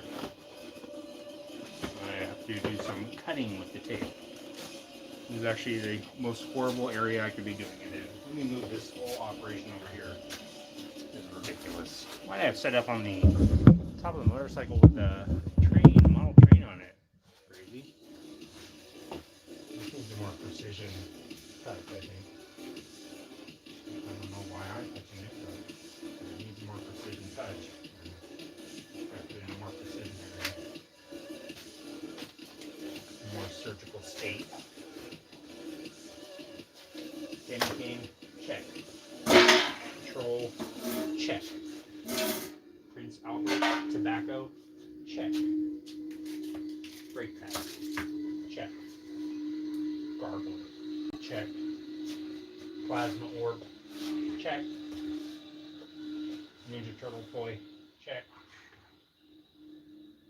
Tony, check.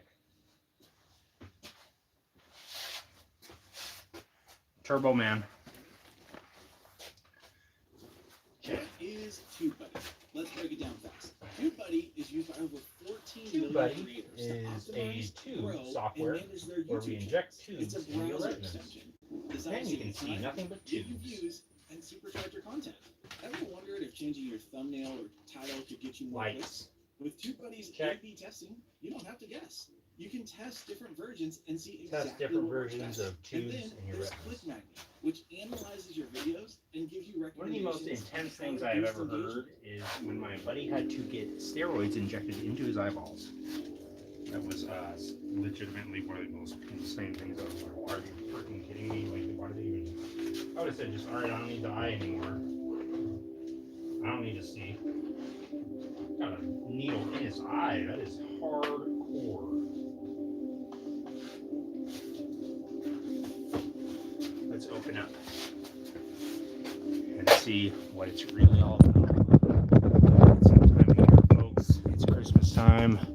It's time to sit around, do surgical procedures, check out Turbo Man, and see what his inner workings may hold. We're live. Taking a quick sip of water before I start grabbing on my little blades and such. We're gonna basically dissect this whole toy using the X-Acto knife, a couple of other tools. Let's see. So you can grab this guy real quick.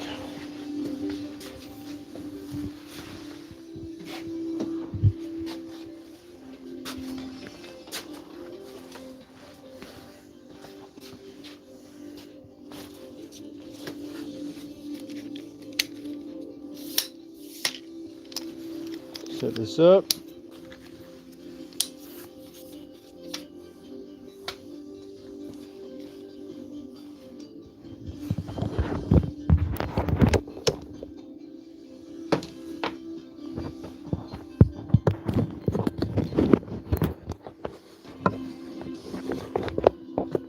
Sorry guys, I'm trying to get the mic situated on there. Not gonna work. Okay. One second, guys.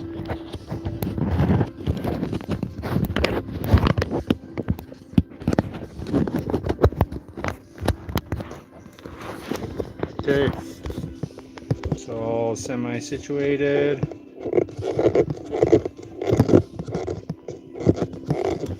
Hold on, this tripod is now extremely loose for no reason.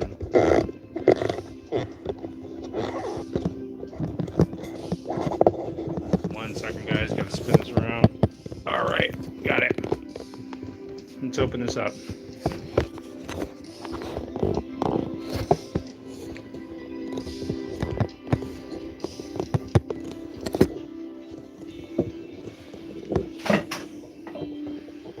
How about that?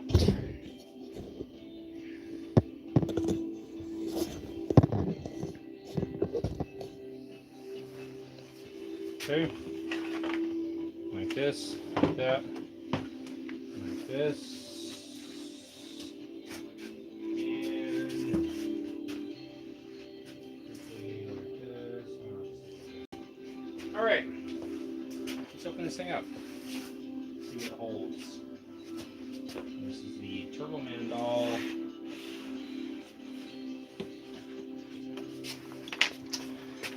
This view is too far away, I think. Move this backpack out of the way. All right, there we go. Perfect. Let's get it open. Ooh, talk about unboxing. I have wanted to play with a Turbo Man doll since I was probably about, I don't know, whenever this movie came out. I saw it on VHS at my grandma's house. And I said, my gosh, I have wanted a Turbo Man for so long. Ever since I saw Jingle All the Way, I said, I just want to play. I know it's not a real toy. I said, but I want to play with that doll. I need that doll. Today's going to be the day where I finally open this thing up. And I fulfill a childhood fantasy of playing with an actual Turbo Man doll. And you know what? Tomorrow's movie night. Can you guess what movie I'm going to be watching? If you guessed it was Signs, you are right. I'm going to be watching Signs with my family tomorrow. Our Christmas tradition is to sit around and watch Signs. We don't watch any Christmas movies. We just watch M. Night Shyamalan movies.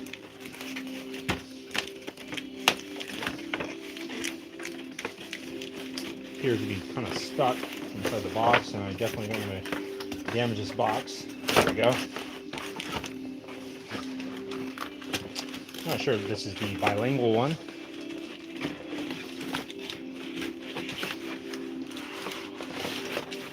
Wow. It's a real Turbo Man doll.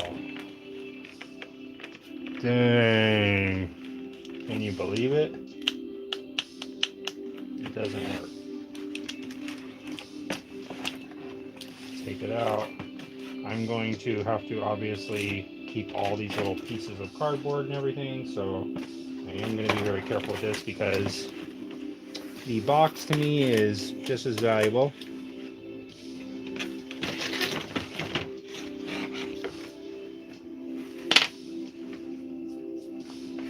Let's go ahead and take all these off, and I'm going to have to save all these too. That's cool. I have to be able to put it back in the packaging, obviously, for next Christmas. I bring it out every Christmas, and this is my favorite Christmas decoration, I think. It is like a real movie prop in my mind.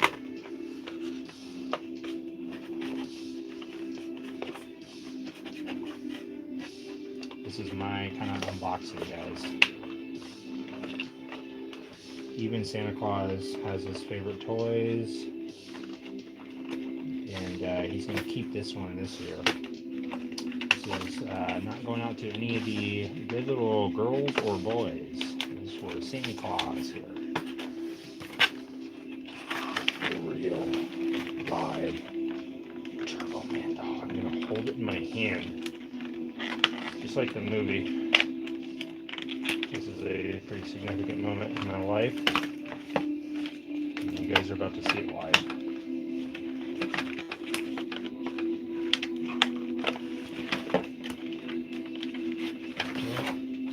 Tell me it's a rubber band type situation. Okay, that will have to be changed then. I'll have to change that to a little... Okay, I'm going to have to cut that. It's either cut the cardboard or cut the rubber band. I'm going to select to not even chance cutting the cardboard, because that would get me really mad. Not really mad, but I'd be very sad. Same thing. Alright, here it goes.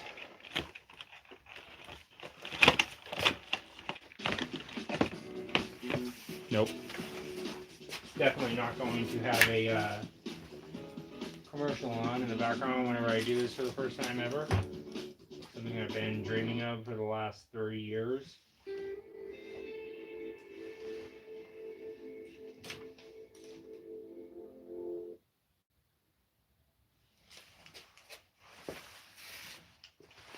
This is it.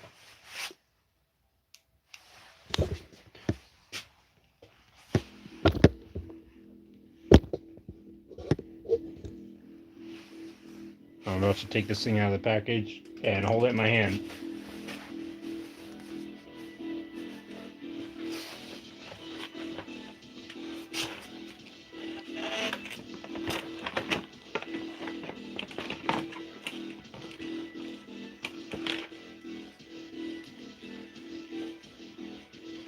This is an actual Turbo Man.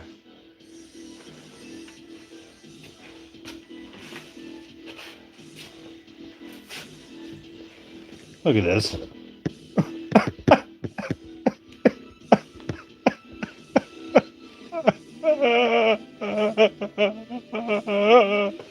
Just kidding. Look at this. Freaking real Turbo Man. I can't even believe it.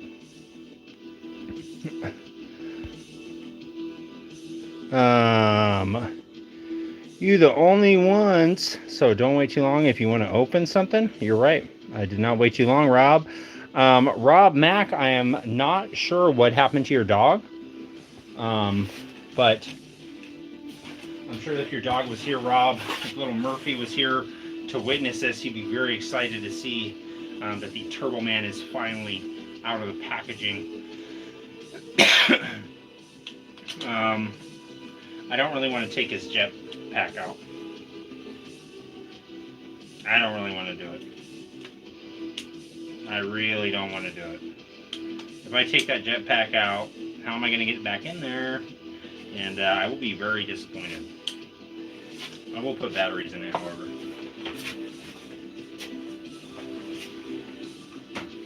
I will have to research how to put a little blister pack back together. I have no idea how you would go about doing that if you were to take one apart.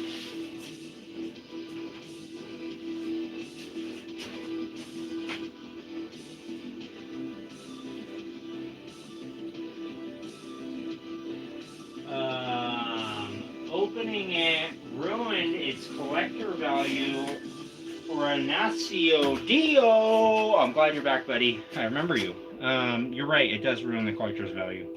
Unfortunately, I think I ruined the collector's value last year when I strapped it on my motorcycle when I was wearing the Santa costume, and I was like riding it around. I like strapped it all hard with a bungee cord and stuff, but this one is actually the Walmart brand Turbo Man.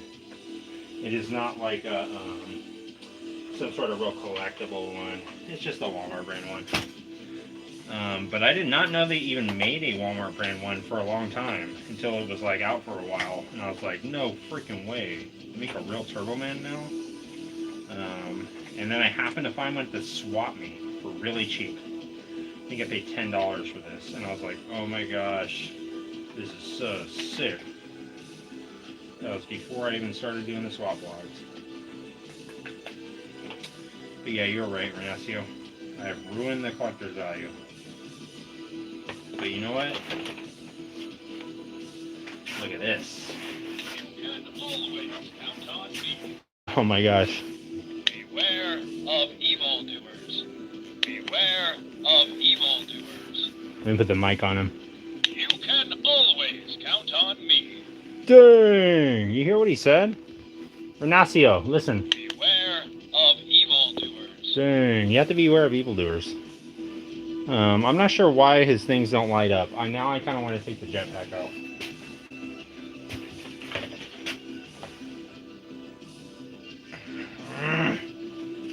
Let me see if I can just carefully take it out.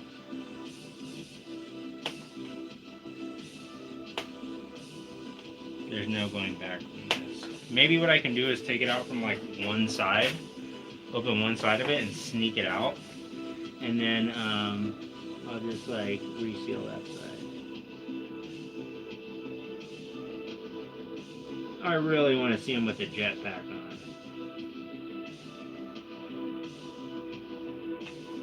Okay. Let me see how we can do this. How about that? That will be able to sneak it out, I think. I'm like trying to cut the cardboard so that it doesn't ruin the background, basically. It doesn't rip it.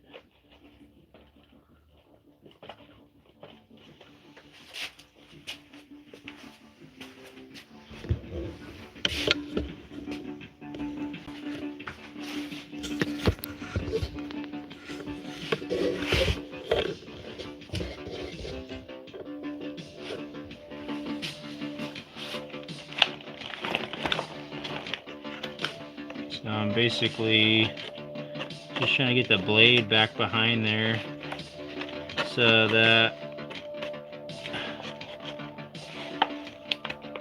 it doesn't really ruin the little graphic on there too much. I'm gonna say screw it.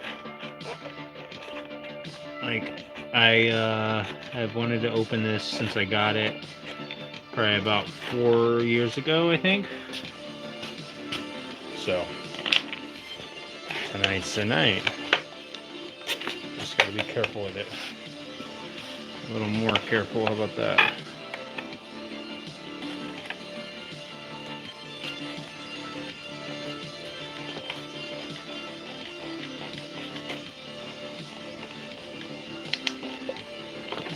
Okay. I think I can retrieve the jetpack now. Almost.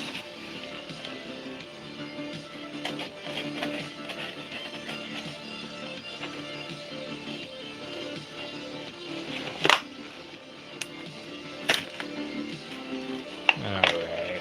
That's about as clean as I could have got it.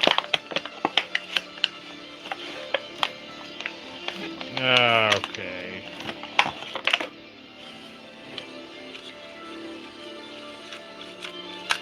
Dang, look, it has like a little microchip in there and everything. Thanks, Knockout. Jetpack has battery compartment. What was the last toy that every kid wanted for Christmas? I think it's probably a Turbo Man. Let's see how it goes on there. I don't think it has a battery pack, Rob. Whoa. Did something. Oh, let's see. If I close it. Oh, I see. Maybe you press this button. Oh, sick. It's got little lights. Here's a sound. Dang. He was like this. It's turbo time. Zzz. That's sick. All right, so we got the do the legs light up? Oh, leg lights light up. I'm not sure. Let me see. There's two buttons. Beware of evildoers. There's this button right here on the chest, Beware of evil. and then there's this button. Oh, there it goes. Dang! He's ready for takeoff. That's sick. So I'm guessing this little button right here does something. There we go. And then let's see what else he's got in here.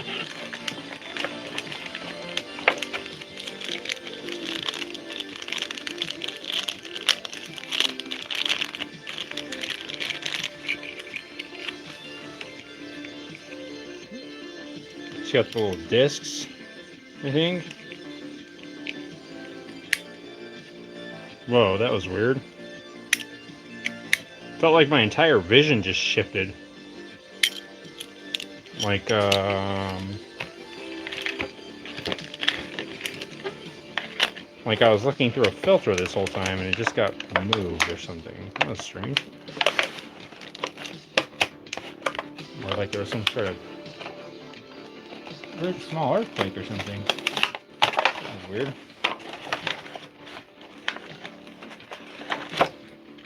Let's see. There's the little boomerang.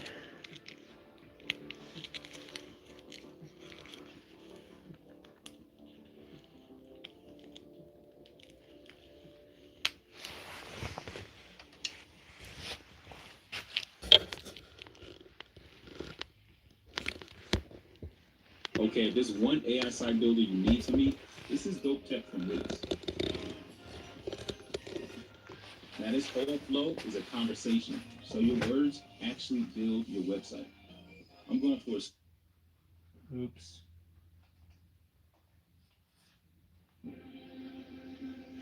Okay.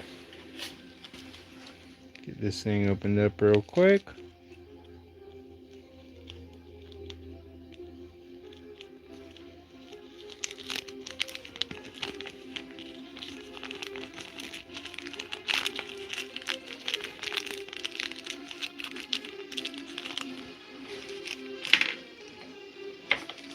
Gotta save all these plastic bags now, I guess.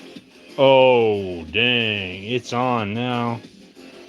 Shoo, shoo, shoo, shoo, shoo, shoo. Remember this in the movie? When he missed him? When he missed Sinbad? And it came back around and it hit him? Boom! Check it out. Right in the leg holster. Just like in the movie. It's freaking sick, dude. And I'm pretty sure that this would go on his arm, even though I don't think that's movie accurate. Well, that definitely can't go on his arm. Let me check out what the directions have to say. There's actually directions for this thing. It's turbo time. So it says power lights. Slide the button on his chest to the up. Power lights will remain active until you slide the switch to the down position. Press the sound effect button.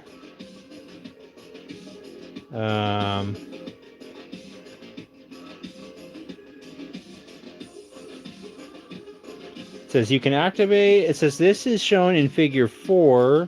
Press the button more than once to hear all 4 Turbo Man phrases. Okay. I didn't hear him say it's turbo time.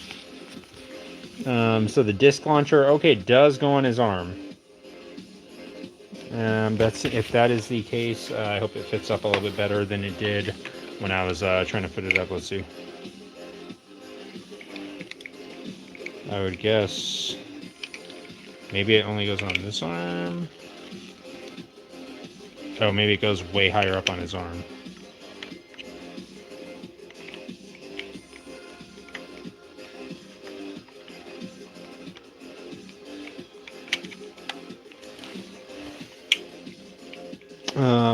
fist attachment or wrist on bicep. Let's see. I mean, it could go right there, I guess. But, I mean, it just seems kind of floppy on there. I'm not sure if I exactly expect it to be a super tight fit. But let me see what the picture looks like. Yeah, it does show it like on his like forearm. Yeah, I guess that's how it is.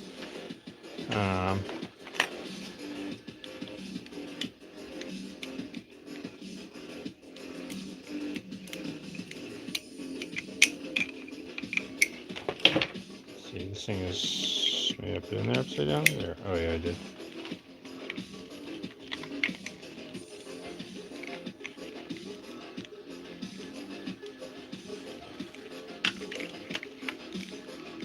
Yeah, it doesn't hold on there super well. It's just kind of holding on there just by a little bit of friction. I think they modeled the face off of Arnold Schwarzenegger. They had to.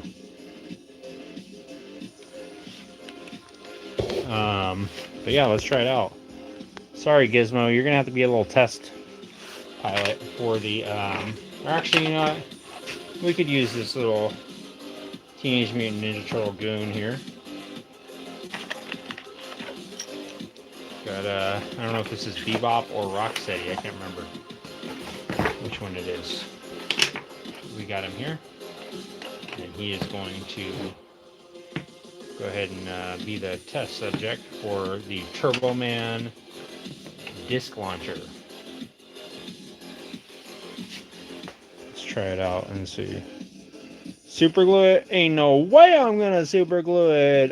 Tompkins. I don't want to super glue it because I want to put it back in the package so that when I put it in the box, it still looks like it. Oh!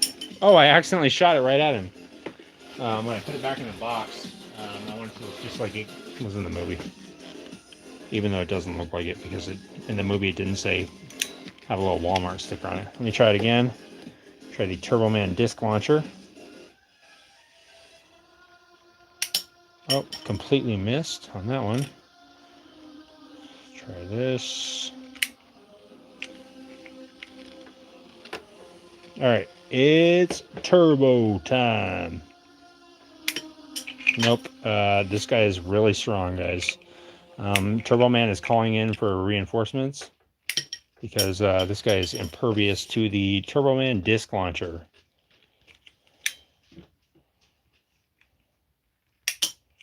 Okay. Gizmo is nervous now because it looks like this guy cannot be defeated.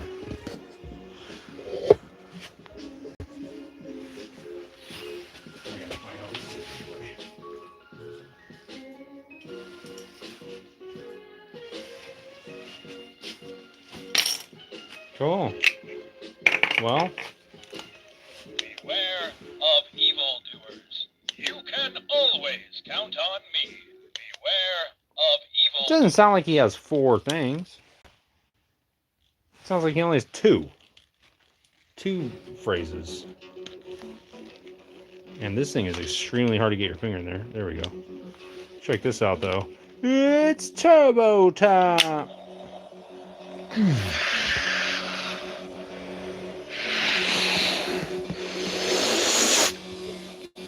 Wouldn't that be sick?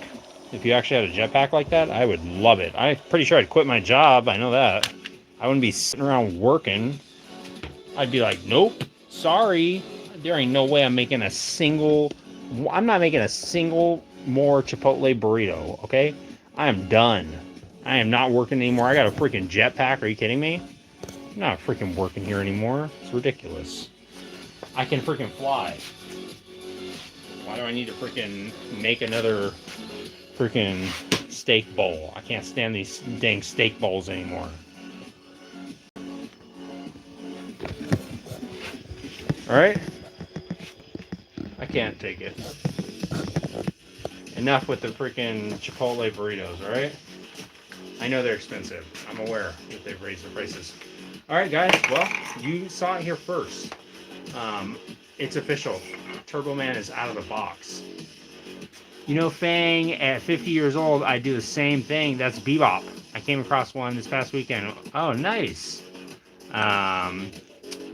Yes, exactly. I'm not, if I do go riding with it on the bike, Tompkins, I'm going to put it in the box again.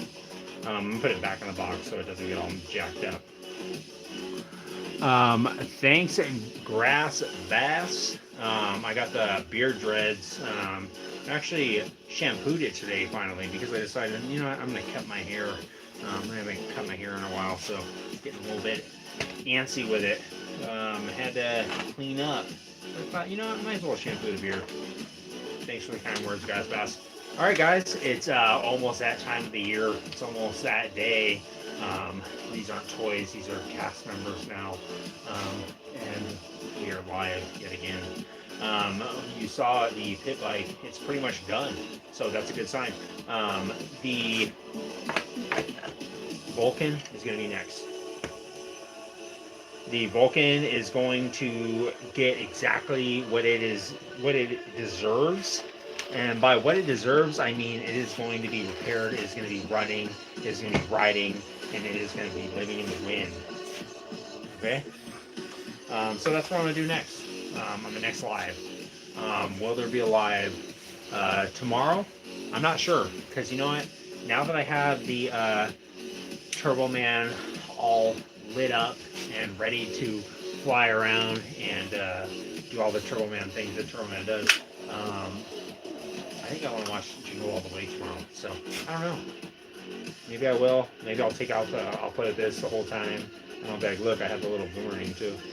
And I'm pretty sure you can hold it. There's no way that they make it, you know, you can hold the boomerang. That's sick. Thanks, Grass Bass. What's the neon sign say? Let me show you real quick, Grass Bass. It's pretty much what I open up the live streams with every night. It doesn't say anything besides RF.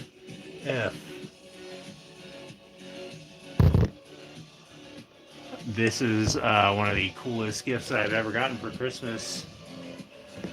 The Rat Thing sign, given to me by my sister.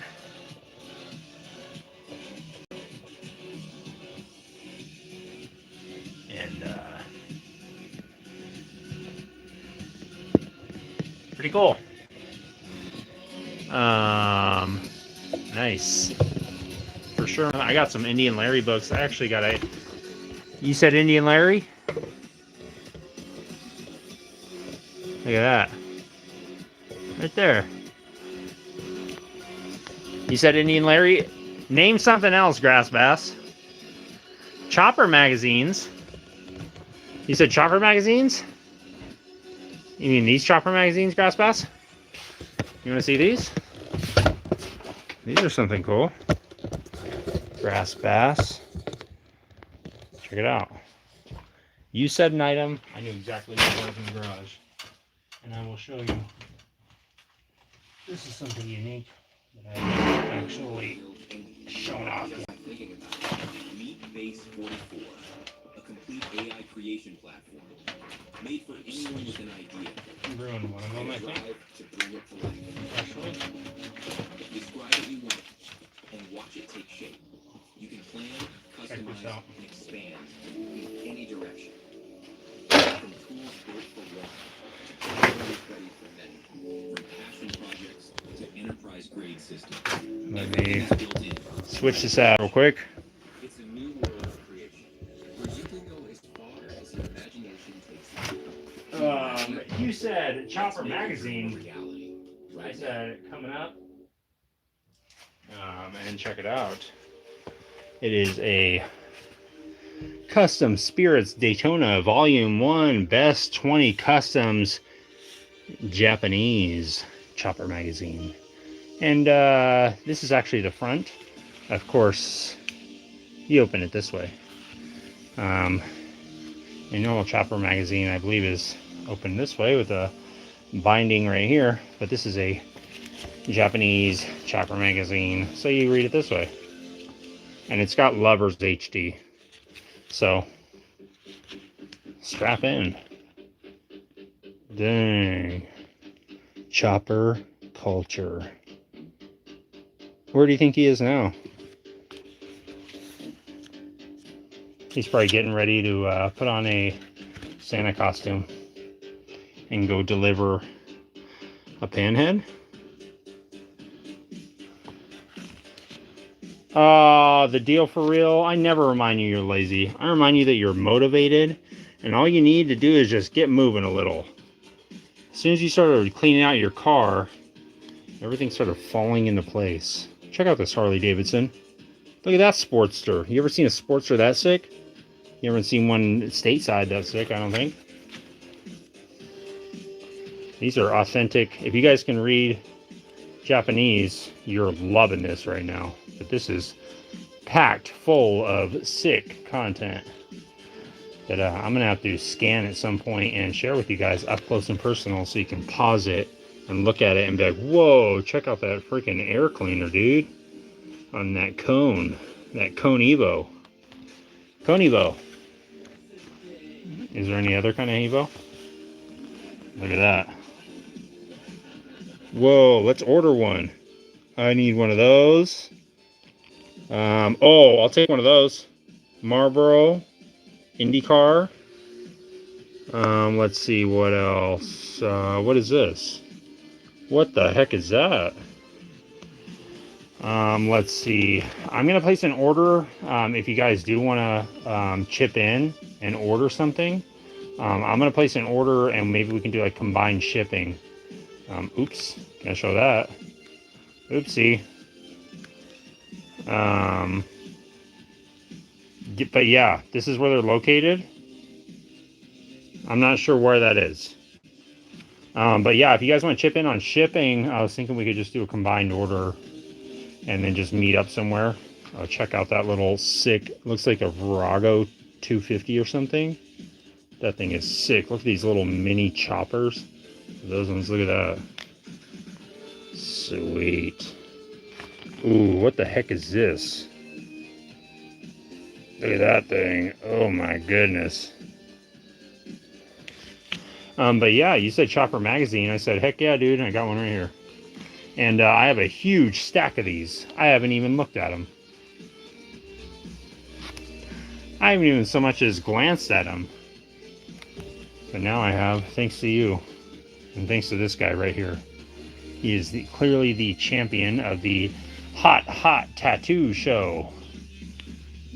Yes, he's probably saying, Fangs go Rush, Fangs go Rush. Bobbers are like my style for some reason. Why do you like bobbers? The deal is it because they're like just so stripped down and simple? I like that. I like doing that to bikes, is taking off all the stuff that you don't really need on there, unless it's a chopper. Then I put all the stuff I don't need on there.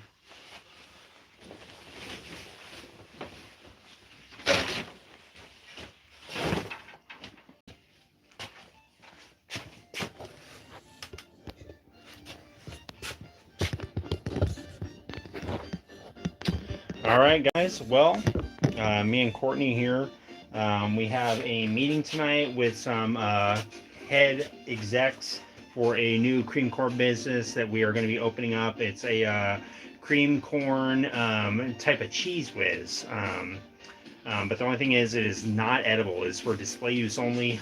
There's been a lot of legality things that we've had to deal with as far as the actual cheese whiz brand name type of marketing thing. It's a big deal. So it is not edible. So if you guys do come across it on a store shelf, please do not try and eat it. It's very dangerous. And there's been a lot of mishaps with Ritz crackers and club crackers. If you guys know the little rectangle club crackers, yeah. They're not involved actively right now, but we are trying to get the whole non-edible cheese whiz thing going with the cream corn flavor. The deal for real, he knows all about it. And Grass Bass, he knows all about it as well. That's a cool puppet. Have a 1996 Slappy Goosebumps doll. Oh, nice. Androctonus. That is sweet. I saw that this company, Trick or Treat Studios, is coming out with a new Goosebumps doll, and I was like, dude, that thing looks crazy. I was like, oh, the Crypt Keeper, one of the newest additions to Fang's garage. He's hanging out here, and Courtney is getting kind of pissed off because she's not being included, but that's okay. But guys, we are going to head out. We actually have a couple of crypts that need to be kept, and a couple of what? Okay, a couple of bodies that need to be rearranged and stuff. So it's not a big deal, no big deal, guys. But we are going to be here again tomorrow, probably working on the Kawasaki Vulcan, and also maybe the scooter at some point. So it's going to be fun, guys. It's going to be weird, and I'm going to maybe at some point keep revealing some swap log stuff, so you guys get to see it early live, because you guys are here live enjoying the experience. See you later, Grass Bass. See you later, The Deal for Real. If you guys are new here and you're not too terrified from the Crypt Keeper, he's friendly, and he actually has a couple of Christmas cookie recipes that he's going to share with me later on. Make sure you subscribe and stick around. We'll be back live maybe tomorrow, maybe the next night, maybe in the middle of the night underneath the bed we will appear live. Who knows? It's Fang's Garage, and you never know what's going to happen. See you guys. Thanks for tuning in. Thanks for all the likes and the comments and all the funny stuff that you guys have to say. See you later, Grass Bass, Rob, The Deal for Real, Dubsack, everybody in the chat. See you later. Later.